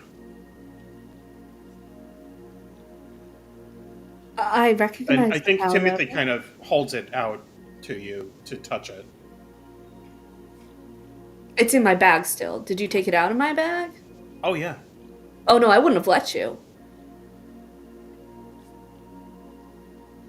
Strength contest? I would just close the bag. The piece of glass? I'll say like the initial sort of thing is recognizing Lysandra kind of like stopping you to do so. I feel like if that would warrant a conversation first, go for it. If not, we will go to that. Or you can just break open this thing right here and now. Go for it. So I touched it. I felt the power. My hand didn't leave it. I think I tried to pick it up out of the bag for her to touch it. Cool. Yeah, so Lysandra, you kind of like wrap. Yeah, Right? I mean, I could close it around his arm. Like, I'm not trying to like hide him. I'm just trying to keep it hidden, you know. Yeah. I mean, I didn't work with the. I kind of worked. I had to learn how the engineers did it, but I didn't make these.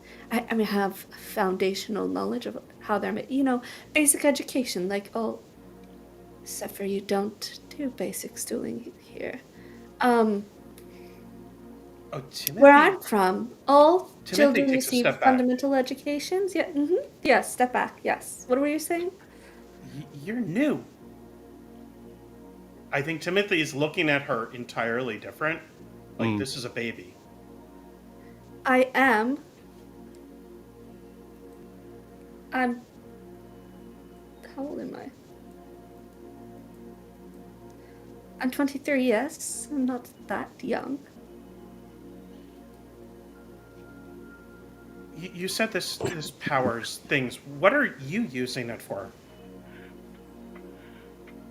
Right now, nothing. What were you using this for? This is not yours, I take it. It technically was mine, yes. On technicality.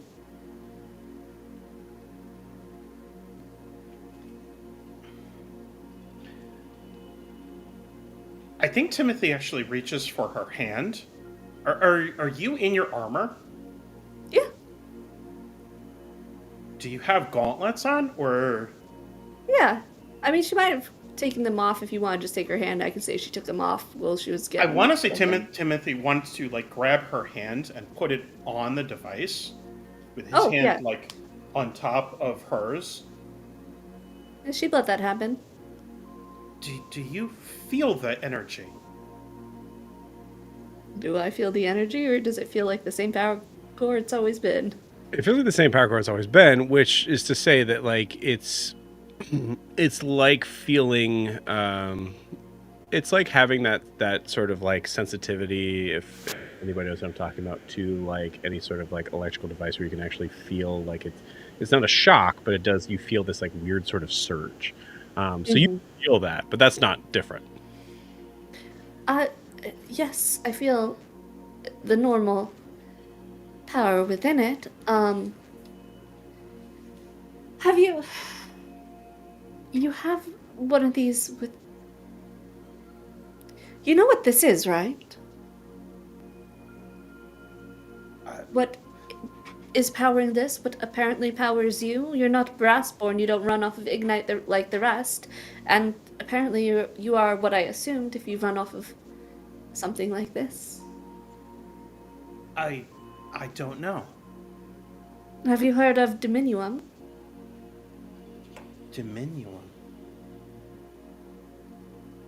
History check with advantage. Looked up like I know that word. 13. And we're back at it. Okay. It was literally on the 20, and then it rolled off of the 20. I'm gonna give it because I need to. 13. Hey, 13 is not bad. It's higher than average. So I will say that same sort of concept, that the track where the car is on that you've never felt before, it seems to kind of push elsewhere to a different route, and the term Dominium rings a bell. Like you've heard it used before in connection with you. So it's hitting one of those tethers that maybe was disconnected. Mm-hmm. I like it. I like Yeah, like truly like arcing in your brain, yeah. it. Can we open this as I'm reaching in to open the device? I wouldn't recommend we do that here. As I said, I have a basic understanding of the fundamentals of this design. It's not advised that you just open it up, especially in a unsecured civilian populated area. Typically, this is done in a factory where these are built and designed. There's certain fail safes in place to contain the magic within it. Very close to you guys, you hear this of the window pane as you turn and look and see Blair, clearly visible, inching out of the window with, I'm going to say, just above board. She got real close with the with the ignite. I think now she does close the bag and pull it away. Yeah. Absolutely. Blair? Dear.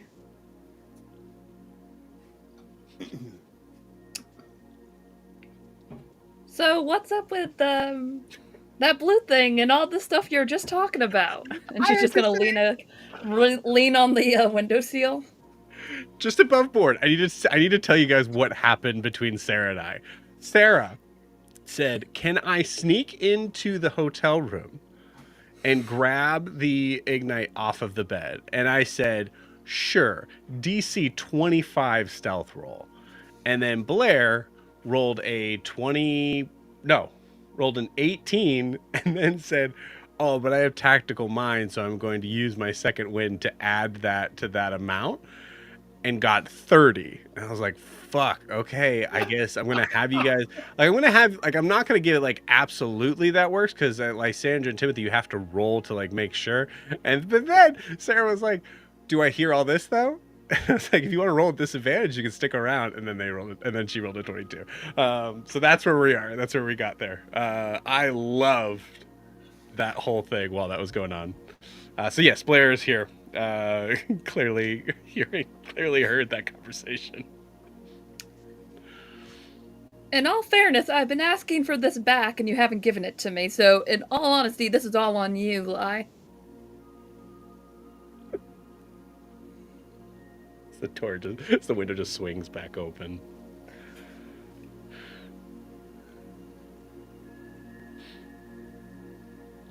Told you I would give it back later.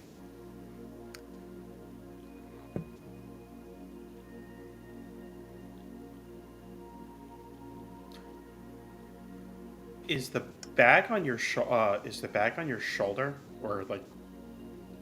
I imagine she just still has it like closed in her hands. So Blair, you never saw it because it was in the bag the whole time.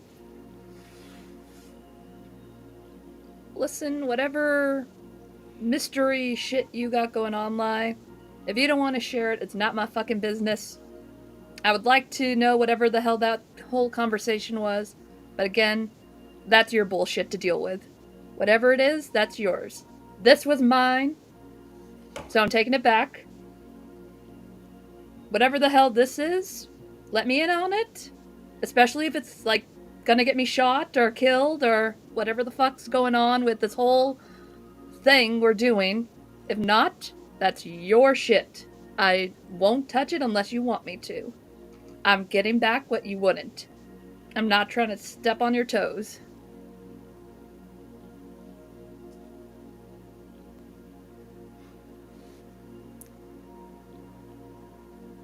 Okay.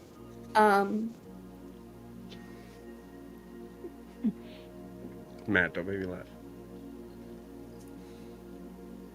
As I said, I would have brought it to you later, when we weren't in a public pool or surrounded by civilians where it could explode. But It's fine, and I'm just like tossing it in my hand like a baseball. Oh God. Jericho. What are you up to? I gotta know if you're. I'm hanging on the windowsill outside when Blair took me. In my head, I'm Jericho kidding, I'm walks in not. here right now going, "Have you guys seen these towels?" I have a feeling Blair like asked Jericho if he wanted to go on this mission with him, and he was like, "No, I don't want any part of this." No. No. Okay, we'll put a pause on this right now then, Yeah. and we'll say for Rasa and Jericho, obviously starting out separately at least. We'll start with Jericho. Jericho, yeah, actually, God, oh my gosh, Jericho, you are now alone in your for the first time, if you want to be. Yeah, I'm alone. I am. Do what? You shut the door. It's me. The way I picture it, Joe, is we're in that yurt / hotel room. Mm-hmm. It's a twin bed. There's a bed for me, and there's a bed for Tabitha. And we are. horses sleep standing up. Your horse is gonna fit on a twin-size bed? Listen, Hey. Tabitha doesn't have strong legs, so Tabitha has to sleep lying down, unlike most horses. I'm gonna say because of the nat 20 that you were waiting on, there is another bed here. The idea of who it's for is up to you, my friend. I'm going to shut the door though, and just go sit down on the edge of the bed as you do, and just sort Which of one? like the one. I'm going to sit down on the bed closest to the window, to the second bed from the door. Cool. I'm just going to sit Understand. down on it. And I'm just going to bounce up and down a little bit.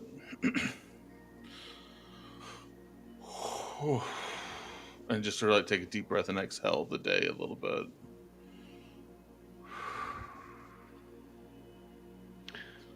Wisdom saving throw. Perfect. All right. Wisdom save. It's going to fail, Joe. I can already tell you. That's a 7. Guys, you make me feel bad for doing this to you. Don't feel bad. This is the story the dice wanted. Change your dice, man. I changed mine. It worked out just fine. You know, I've been rolling on different dice every single time. I have a little pile of like 15 d20s in front of me.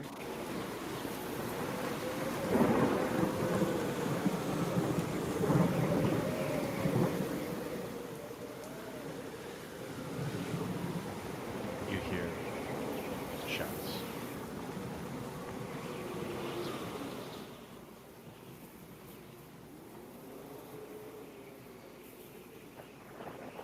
Voices you recognize calling out to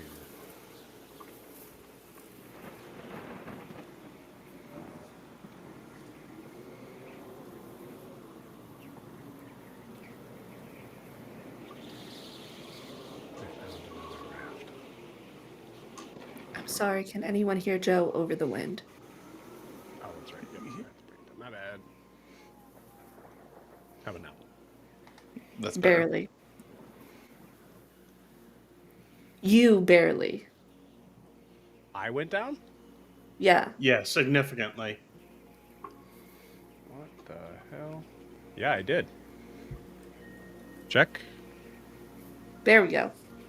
There it is. Weird. Okay, feel free to interrupt me if that happens again. Okay. You hear shouts, familiar voices. There's another raft.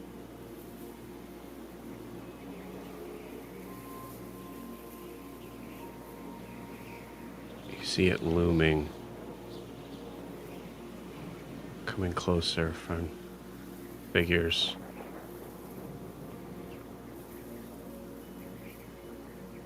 Paddling all their might with oars, hands, feet.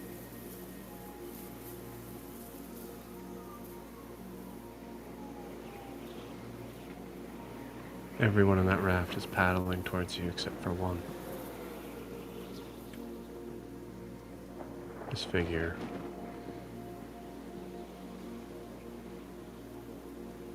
Waiting to come aboard.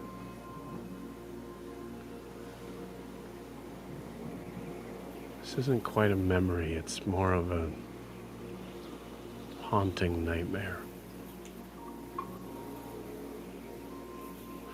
Can you describe the individual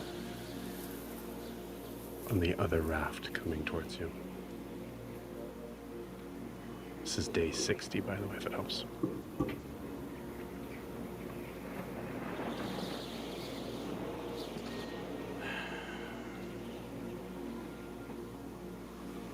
Sorry, it's not day 60, but you know what I mean. Yeah, I think that's right. I might need a little bit more context to know which individual you're trying to pull me to. I misread the beginning of that statement, so I guess this person would have been on the raft the whole time.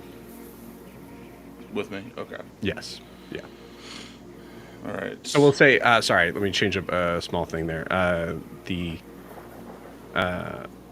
you see a figure holding something in his hand. Right. Still the same Okay. day. I got you. The figure has sunken features.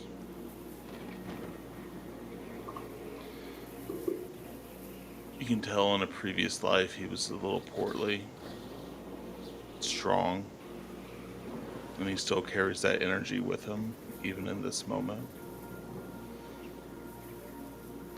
He has a thick mustache that covers his upper lip and goes down.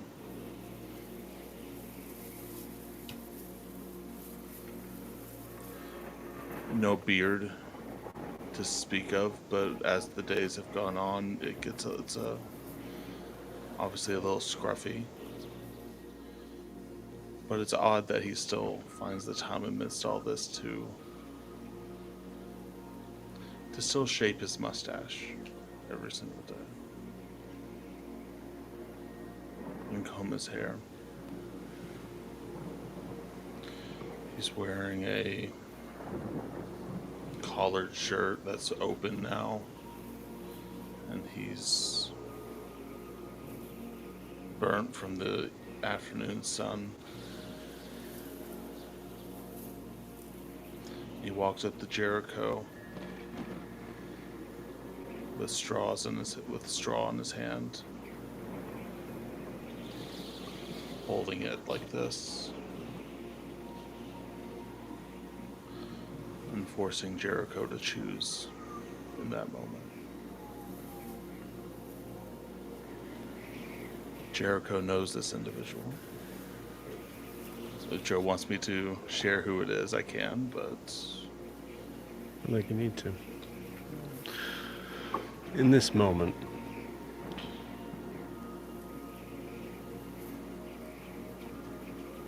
as you look into the eyes of the figure holding the straws out to you,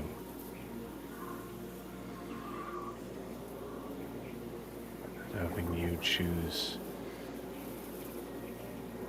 your fate in something so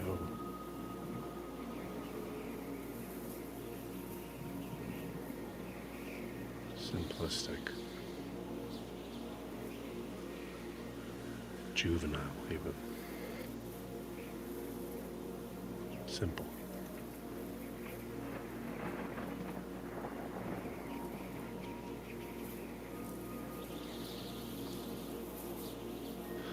You feel your stomach start to twist in knots again.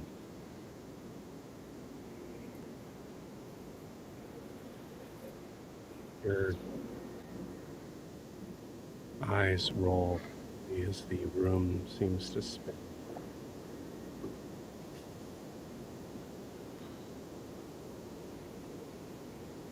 Touch onto the sheets of the bed.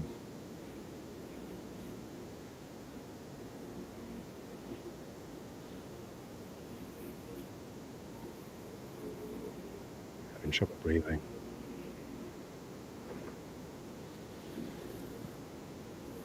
Having trouble holding on.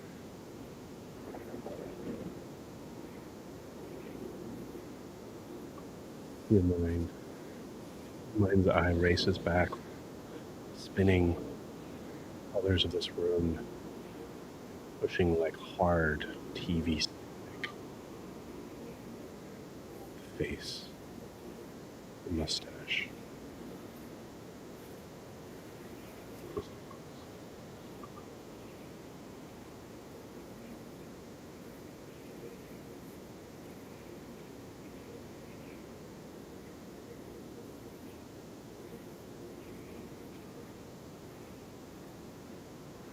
Jericho, you go unconscious.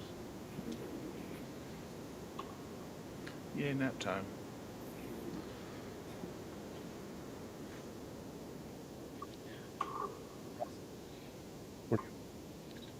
Your audio's a little glitchy right now, Joe. Rasa. It's doing the EV. It's doing like the EV mugs. Yeah. Oh, might have fixed Rasa, There we go. There we go. what are you up to?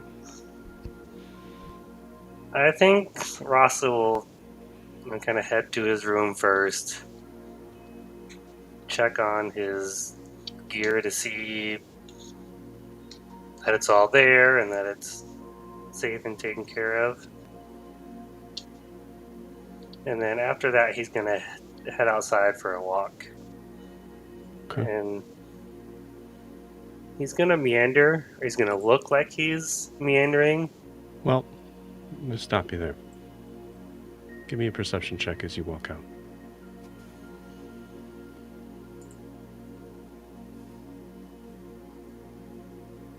Just a 10. It's enough.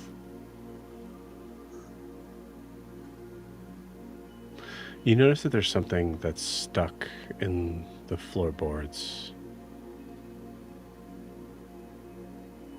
as you're walking out. Something that seems odd for a place as clean and precise as this. I mean, you've seen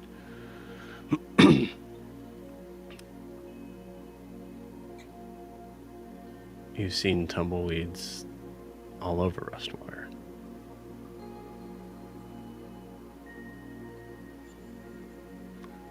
Hey, maybe it came off of Jericho when he was walking to his room.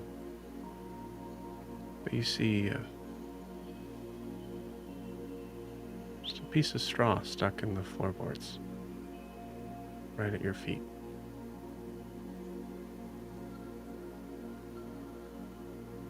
You just can't help notice. It just strikes you as odd. Reach down and pick it up, look at it.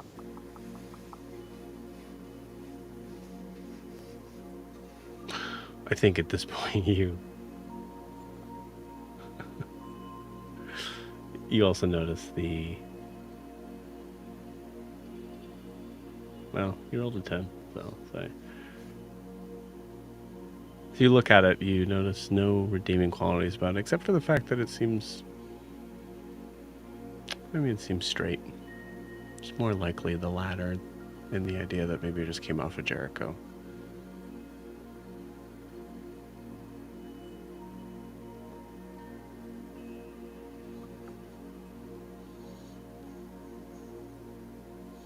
Jericho wasn't in the room. I mean, I would look around to see. You all like, had separate rooms. Yeah, we all have separate. So that seems suspicious to me. This Look was around outside again. of deck. Just for Oh, wow. Oh, okay. I look around. I don't see anything else. What are you looking for?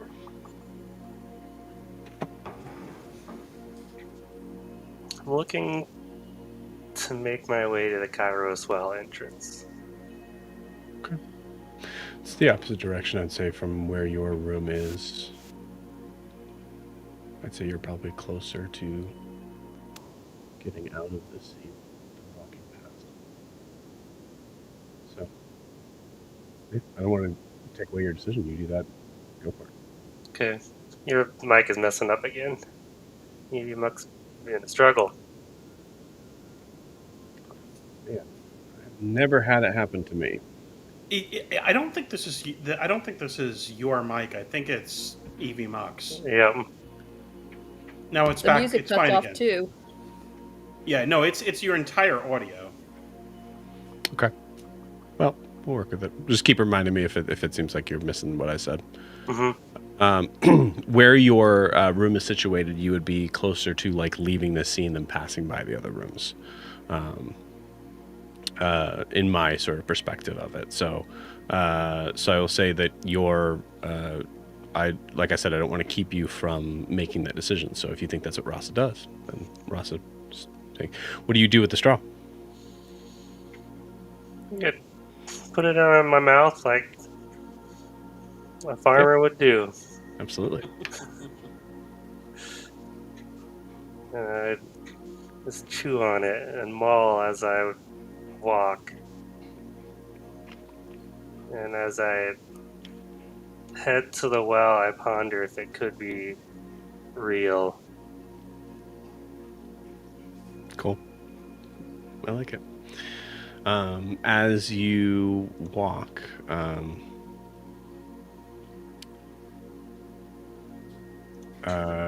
say, I guess you're kind of like coming down the steps. You see Tressa now kind of standing, tending bar, but really there's no one there. You don't even see Rhea there. So it's just her by her lonesome. Anything I can help you out with, Rasa? Not tonight, just heading out for a little fresh air, if that's okay. Of course. I apologize. Most of the events that we have planned around here end around this time of evening. Of course, the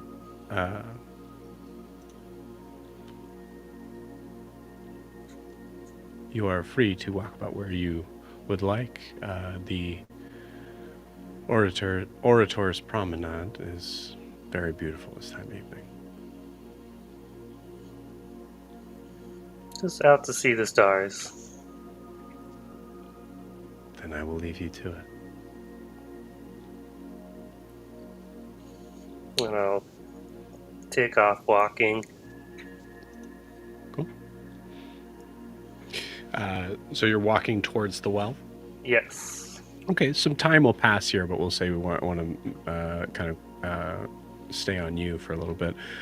So as you're walking, you about maybe I think about 10 minutes goes by until you approach the entrance of the well. You see that there is a clear sign that says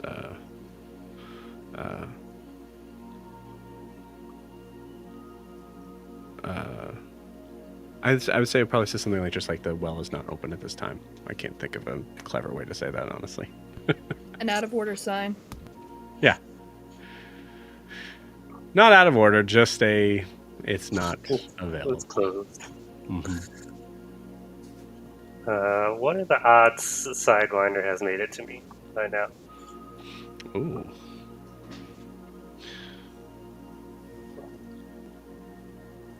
That requires a roll. We'll say, because the train was moving pretty fast, I would say 15 or higher. So I'll roll for you, if that's okay. Okay. It's a 14. Oh, it's close. Close. Okay. Not just yet.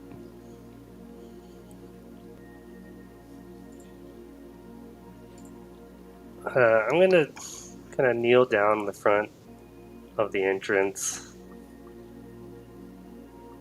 I'm just gonna whisper softly hello as I cast Speak with Animals. Okay.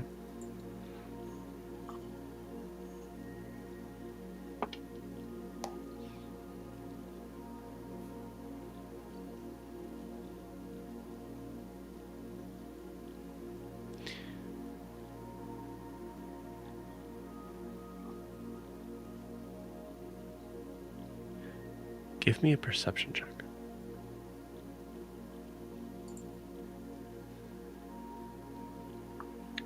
Dirty 20. Nice. Dirty 20.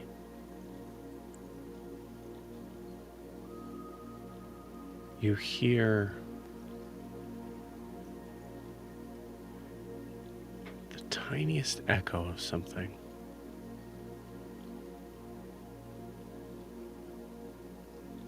Something squeaking.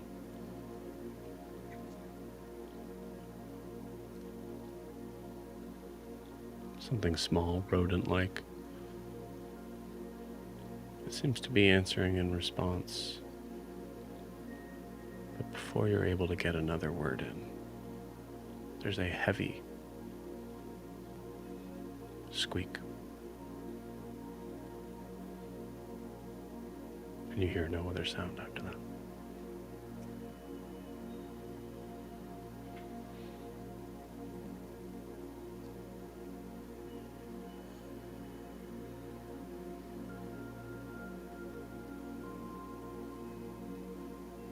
I think he'll just spend some time thinking there, but having exhausted the polite options, he's going to leave it be for now. Okay.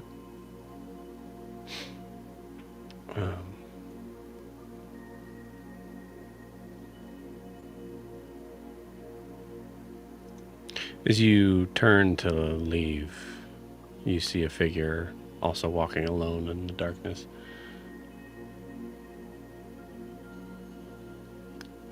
At first, alarming, but as they walk closer, seemingly not seeing you, you recognize them as Jules.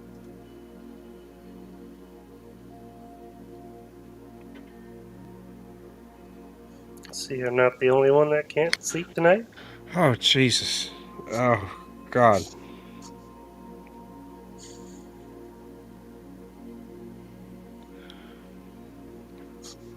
I know you saved my life and everything, and I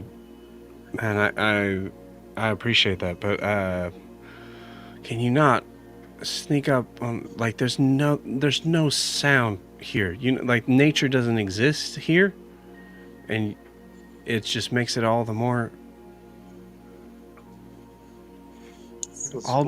stress-free, I guess. This is what I spent most of my life. You see that she's wearing, like, she's still wearing her, like, shirt and, like, pants. She's wearing, like, a robe around that to make it look like she's, like, playing the part. She seems lost in thought, bemused. You don't fit in here, or what's on your mind? I don't know. There's a lot to see here, which is this, but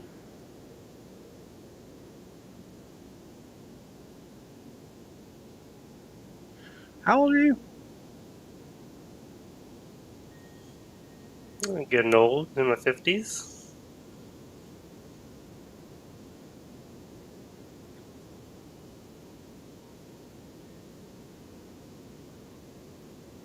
Were you, I'm not trying to, like, this isn't what it sounds like, but did you have someone special in your life? I did. And we were very happy while it lasted. Oh, my condolences, but Yeah. Fortunately, she got sick and didn't make it. I feel like well, I'm a full jackass. I apologize.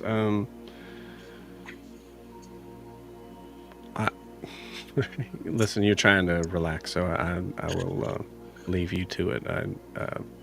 Pardon me in my silly mouth. Yeah, it's okay. It's been a long time. I know that we don't really know each other, but you'll get straight advice from me. Whatever it's worth.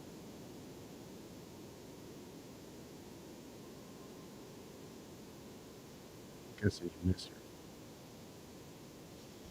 You're Couldn't cutting hear out you, again. Joe. Yep, I'm guessing you miss her. I do. I'd give a lot to have her back.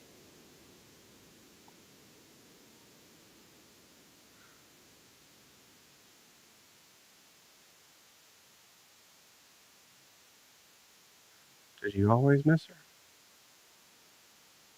Yeah, it never goes away. You can get to hide it better, but it's always there.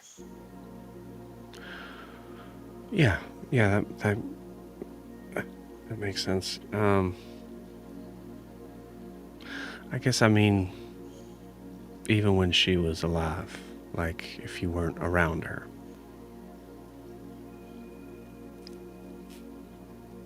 Absolutely. Is that not the feeling you get?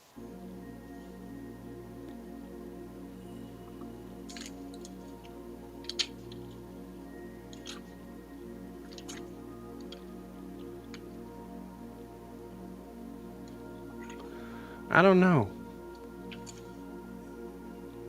So I guess I do, right? I think it would be obvious. You would know. That's what they say. Not that I'm an expert in these things.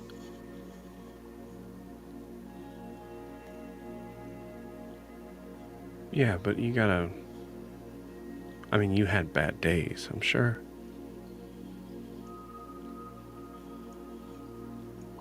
But people have bad days. Doesn't mean the relationship does.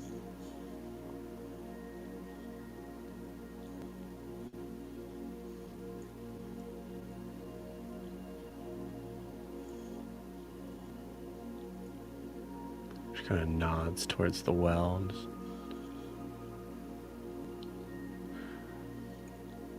And if only we had something so simple to be able to change our fates for the better. Think it's real? Or is it just for money?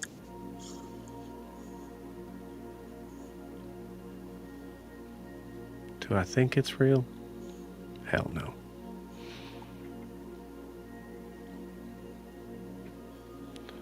Would I spend the money to find out if I had it?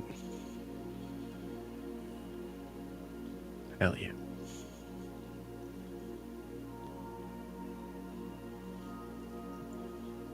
I was thinking about breaking in there myself, but maybe another day. Hey, if you need a lookout, who will eventually fail at being a lookout, because I also want to find out. I'm your gal. I'll think on it. See how long we stay here, I'm not sure.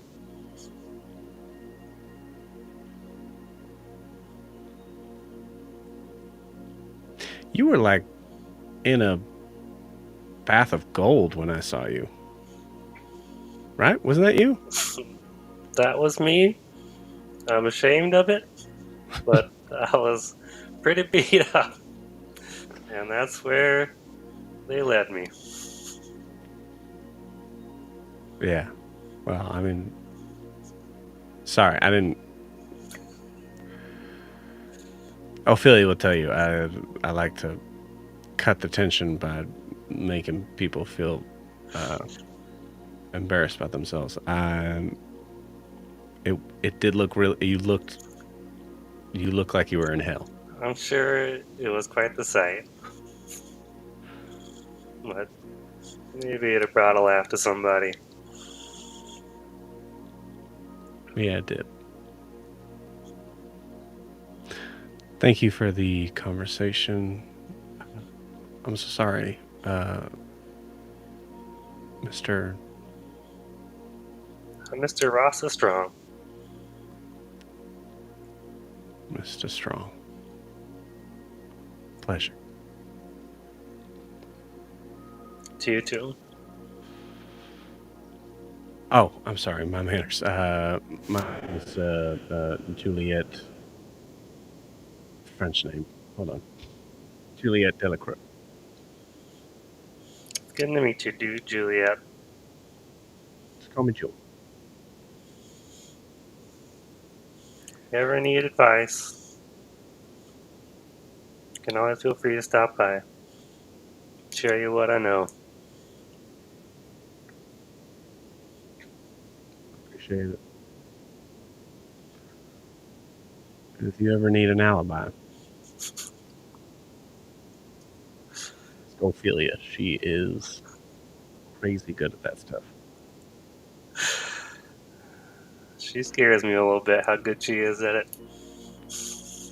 Yeah. I thought I was good, and man, she's like downright magical. Well, we both agree on that. That's for sure. Well, I've left Bernard snoring long enough, I guess. Good evening, Mr. Strong. You too.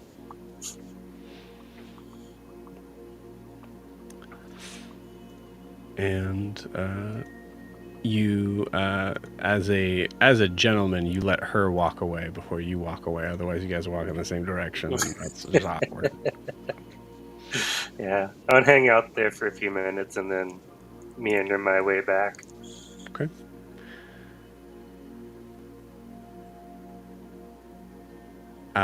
Lysandra, Blair, Timothy, you're all in the same room.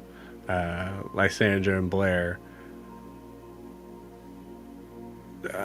definitely in a point of contention. Timothy, you receive a message during this, as I assume this kind of this confrontation ensues while you're getting this. Timothy, I am so sorry. This prior engagement I have has left me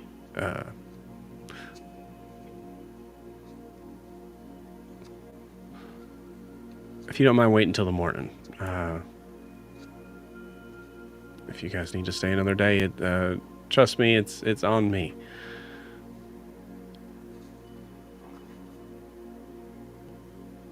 Joe, is this message in my head? Mm-hmm. Well, that's new.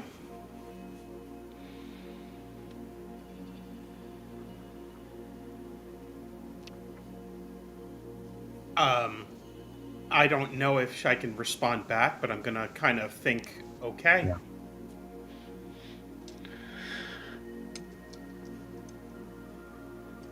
Okay, I'll talk to you in the morning. Timothy, please wait for me. There's a lot that I would like to discuss with you. It was so good to see you.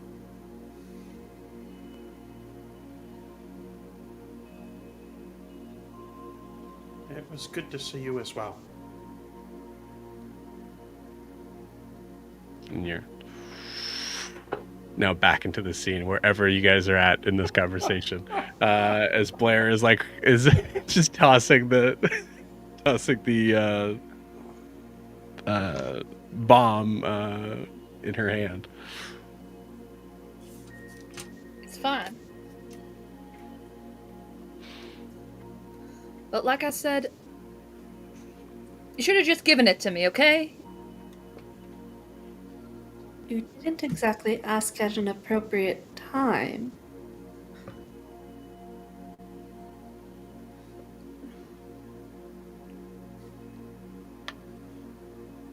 That may...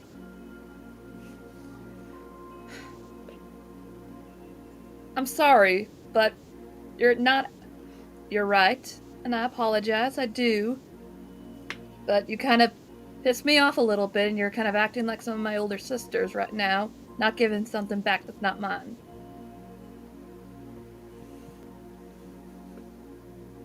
Huh.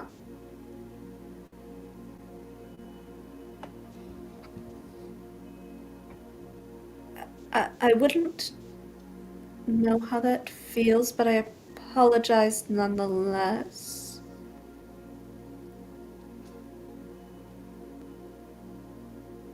Thank you for the insight.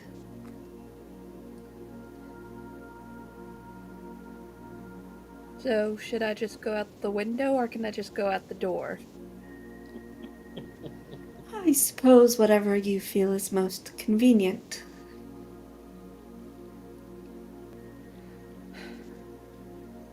Blair, I'm going to make this situation more awkward in the idea that the window pane is kind of swinging to and fro. So to not go out the window means you have to close the window pane. Or you can leave it open, I guess. You know what? This room seems a little bit stuffy. I'm just gonna walk out the front door. Got it. Blair, as you step out, perception check. Natural 1. Beautiful. I'm going to turn that to my own DM advantage. You take what would be equivalent to half a point of damage as you stub your toe on something. Because to be able to climb into this window, you got to take your shoes off. Are you okay?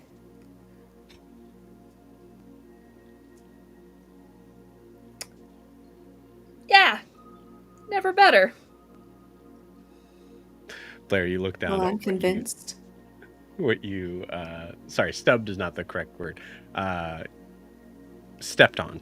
And you notice that there was sticking up out of the floorboards this little piece of straw sticking straight up. Just heavy, just sharp enough to pierce the skin. They're just gonna pick it up and like, where the fuck are there straw around here?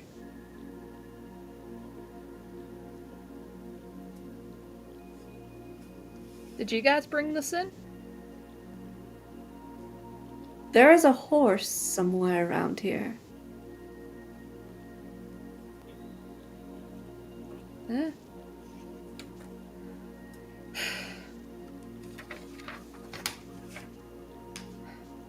Blair, another perception check. And for the love of God, roll well.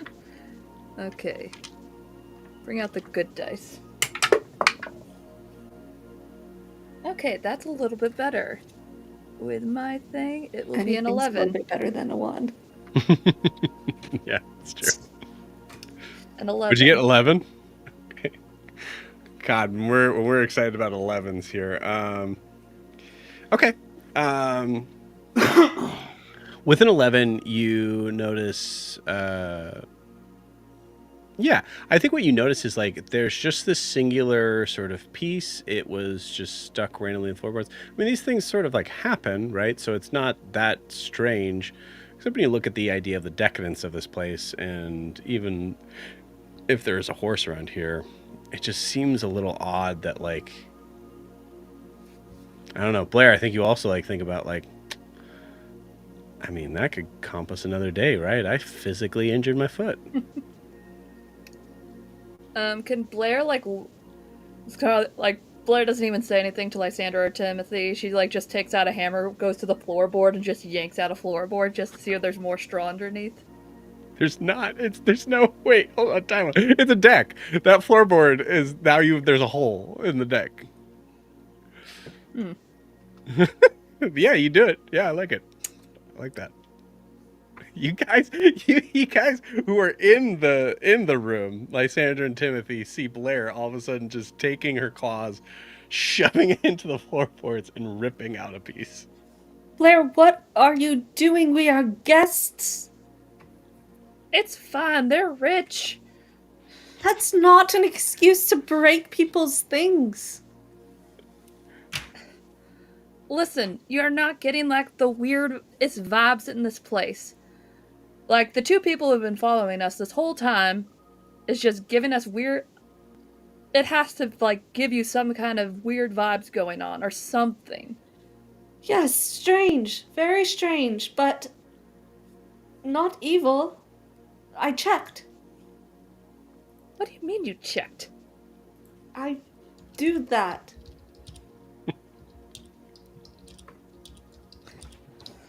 I can tell if there's something malicious or dark or evil, and this place isn't that. It's chaotic, it's strange, it's unusual, yes, but not evil. Not worth destruction on Octavius's dime after he has been so good to us. I'm just gonna like find a little carpet and put it over the hole. Yeah, okay. The placemat that's on the inside of the hotel room, you put it on the outside of the hotel room to put over the hole. Yeah, I got it. Actually, I'm going to say, Blair, roll me a sleight of hand check to catch the piece that you ripped out from not going and falling in the hole. Sleight of hand? Oh, that's going to be amazing. That's a... Of course it is. Hey, I have a +7 to this. So that's going to be a 23. Yeah. Cool. You got it for sure. Yeah. Cool. You have a piece of the floorboard.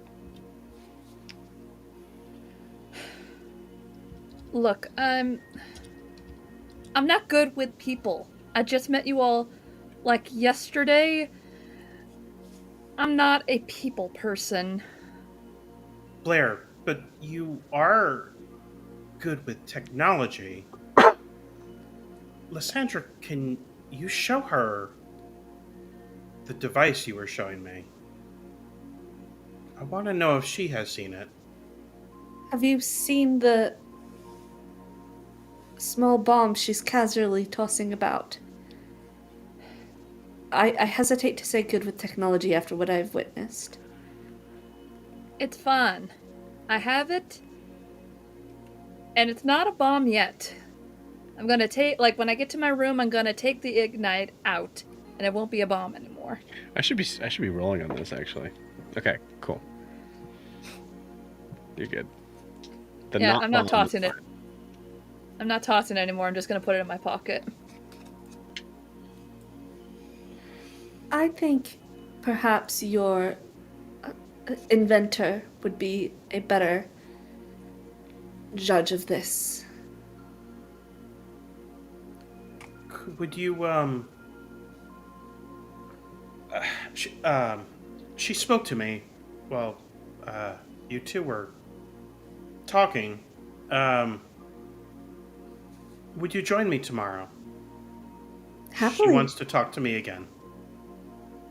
Sure. Absolutely.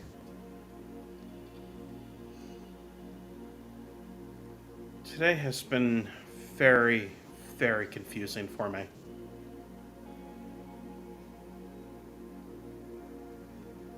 I can't imagine. I will say, you look pretty good without the bullet holes in your face.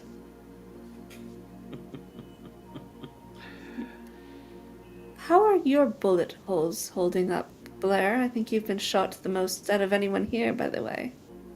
Oh, it fucking hurts. I had to pull a few out, but then I was nearly passing out and I just gave up. I was afraid to ask to have you heal me again because you've done it so much. Blair, roll me or go for it. No, I'll say, Blair, roll me a medicine check and you can choose to fail. Mm-hmm.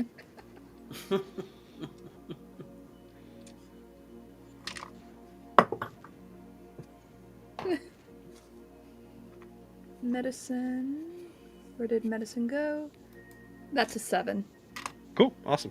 Yeah, if you show Lysandra where the bullet holes are, yeah, there's at the beginnings of infection for sure. Oh, okay. Let's deal with this, shall we? You see just like a little trickle. I'm gonna floorboard. pump. I don't know how badly hurt you are. I guess, I'm not that bad. Like, Rasa almost 5 fucking lay on died. hands. 5 lay on hands into you. Which also Lysandra, did you put your bag down? can. 1 second. So I'm gonna do 5 lay on hands for healing, and then an additional 5 lay on hands, which is not going to be healing. It removes poison technically, but maybe to help with the infection. Okay, cool.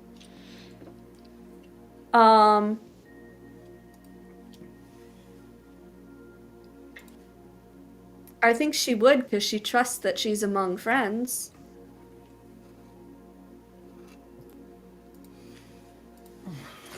I think Timothy would actually, while you're healing Blair, reach into the bag to touch the device again. Okay. Not necessarily open it, because I've had to do a couple of rolls on this to figure out whether or not he would realize this, but he did realize that it might cause an issue to actually open the device. But He just wants he another hit of it. just just wants a little touch,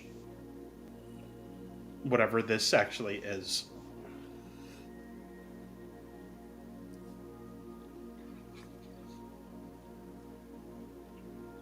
Yeah, you touch.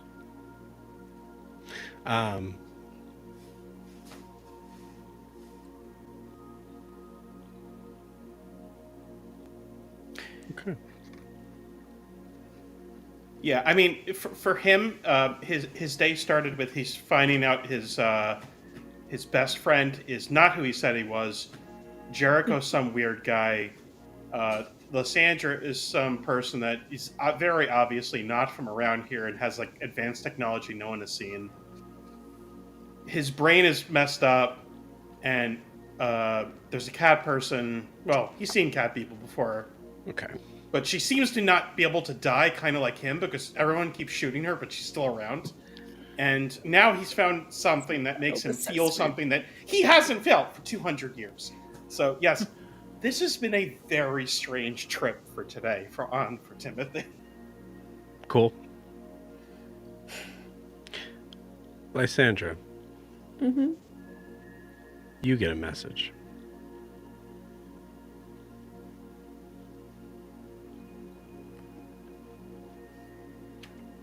Where did you get that?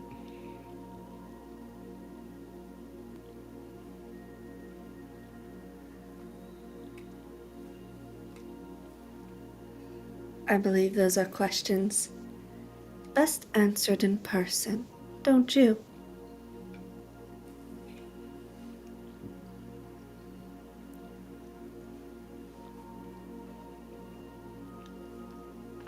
Roll me a persuasion check.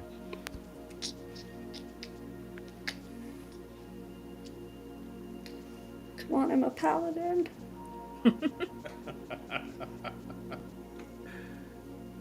Natural 20 for a 26. Thank you. That's all I want It's for on you the guys. koi fish dice. I just want you guys to succeed in your lives. Okay, great. God damn. Took us long enough to get there, but we got there. Took an hour and 39 minutes. I started 2025 with a natural 1, but by the end of the session, I got that nat 20. Oh.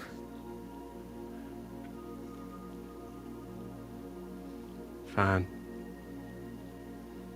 Best to keep him away from it, though.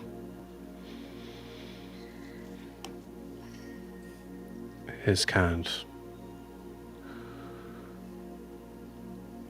will be too attracted to it. Warforged, you mean?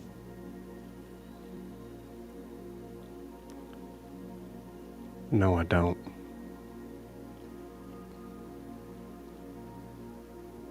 He asked me to come with him in the morning. Is that when you'd like me to come? Or at another time? Earlier?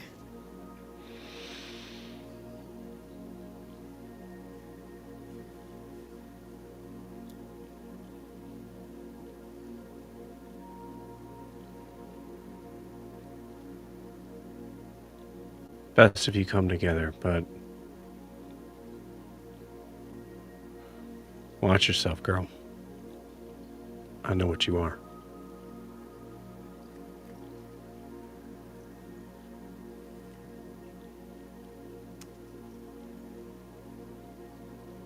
But I suppose you don't know who I am, or you would have the answer to the question as to why I have this device.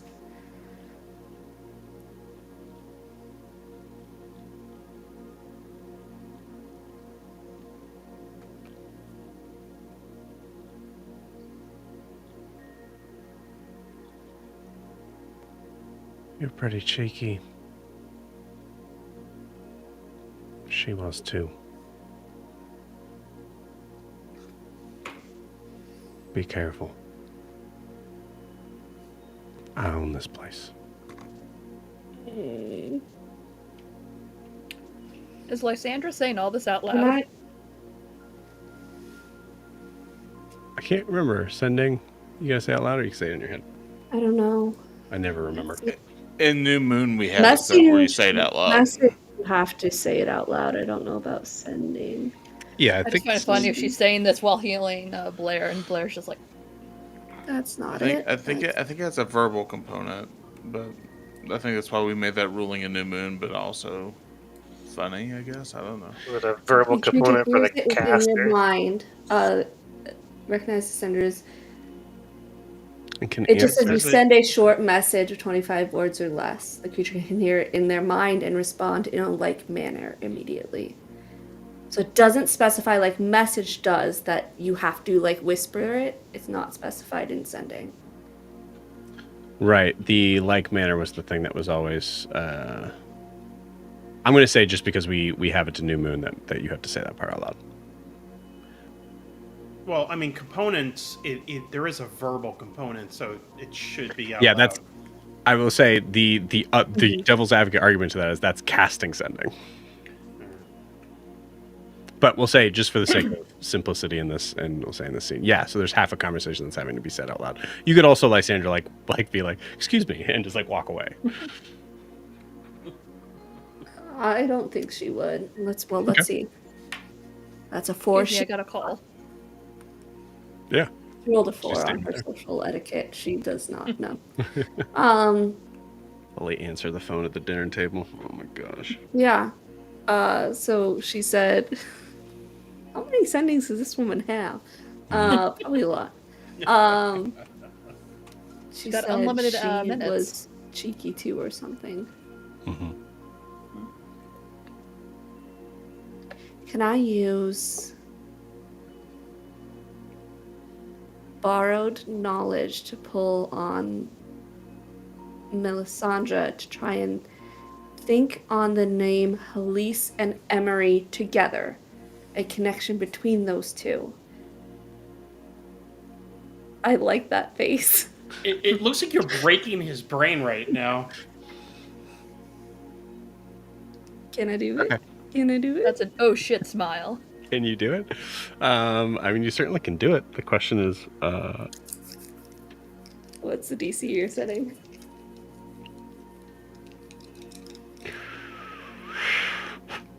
DC is 15.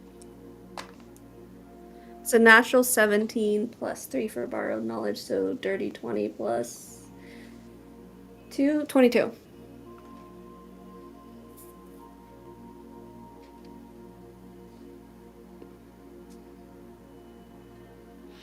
Okay.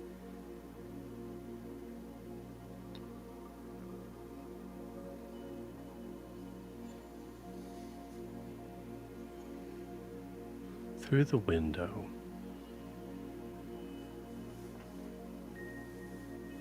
You feel this kind of sense to look out, and you see along the promenade. You see a figure with white hair.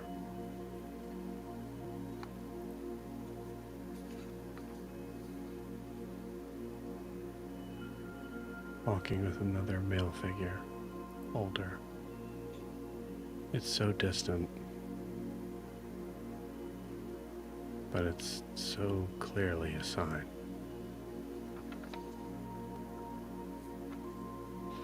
The Dirty 20, they definitely knew each other.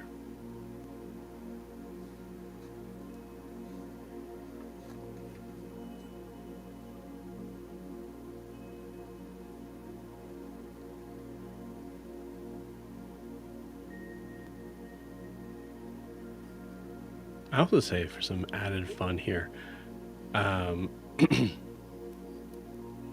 I kind of hinted at this at the beginning of the session, cheeky is a new word for Lysandra. Because you've not heard it anywhere in Abravar. Okay, let's see if she's going to be cheeky again. Oh fuck, that's a 2. I'm gonna get myself killed. So she sees this image from Melisandre. Okay. She's gonna respond to the sending. I don't know if I want to do this. I rolled for it though. I'm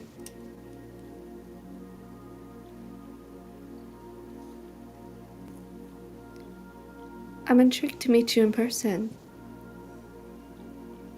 You are remembered. By some.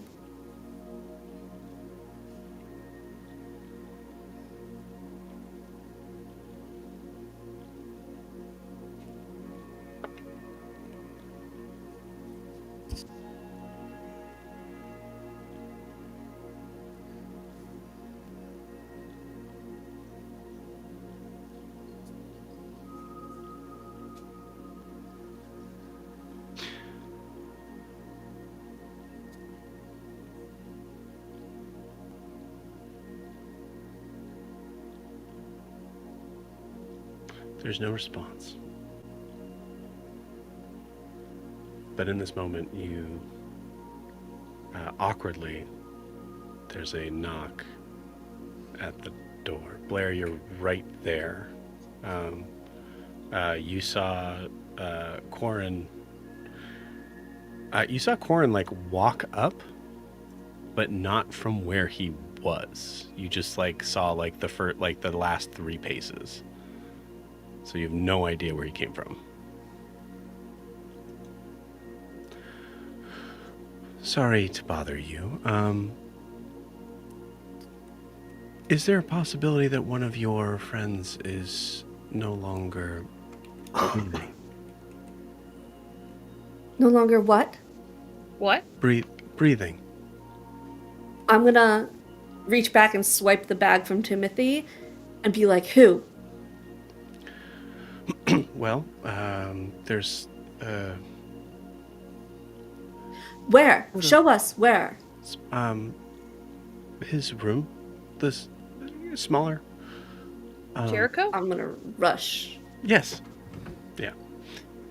You run to With see the bag, notably. with the bag. You rush to where Quarren is pointing to see Jericho on the floor, slumped in a position not facing you.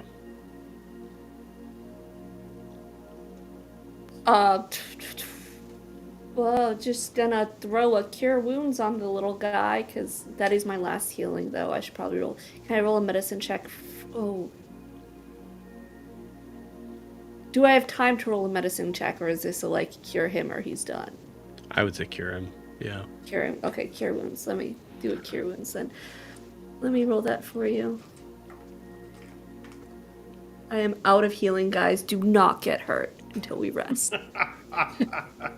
I don't know. That was if a I mom can. voice. Do not get hurt. That was a mom voice. That's 10 healing for you, Matt. Cool. Blair.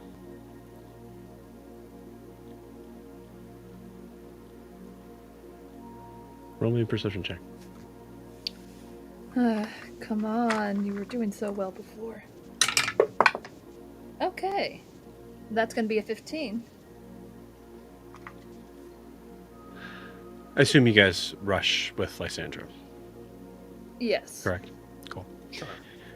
Noticing that Lysandra is taking care of Jericho, and Jericho, you're like, and you're coughing up water, all the stuff that we don't want to talk about. Larry, you notice almost like instinctively of like the idea of like stepping in front of a doorway sort of thing. You stop, and you were right to stop. In the crack of the floorboards is a little piece of straw. You pick it up? Yeah. Pick it up. And notice as you have the other one, that you see the tip of the one that you stepped on still just kind of has this red kind of dye on it. So you compare the two. And notice Jericho's is significantly shorter. Jericho's, you're coughing and sputtering through a hole in Lysandra's armor under the shoulder. You see Blair holding up 2 straws.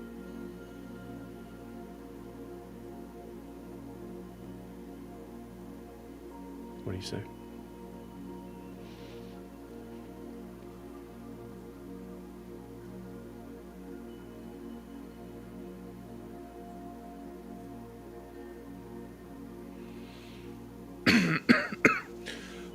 Put it down. Put it down. Drop. And I'm going to just cast. I'm going to use my mage hand. My enhanced mage hand to push it right out of Blair's hands. So Blair, you're going to feel your hands like just knocked to the side. In this scene, as we see this happen, Blair, you're kind of like thrown off by this, but the camera doesn't stay with you or Jericho or Lysandra. It moves with the pieces of straw that float in the air and catch a rare gust of wind, pushes it off screen. And with that, we will end tonight's session. We will see you guys next week.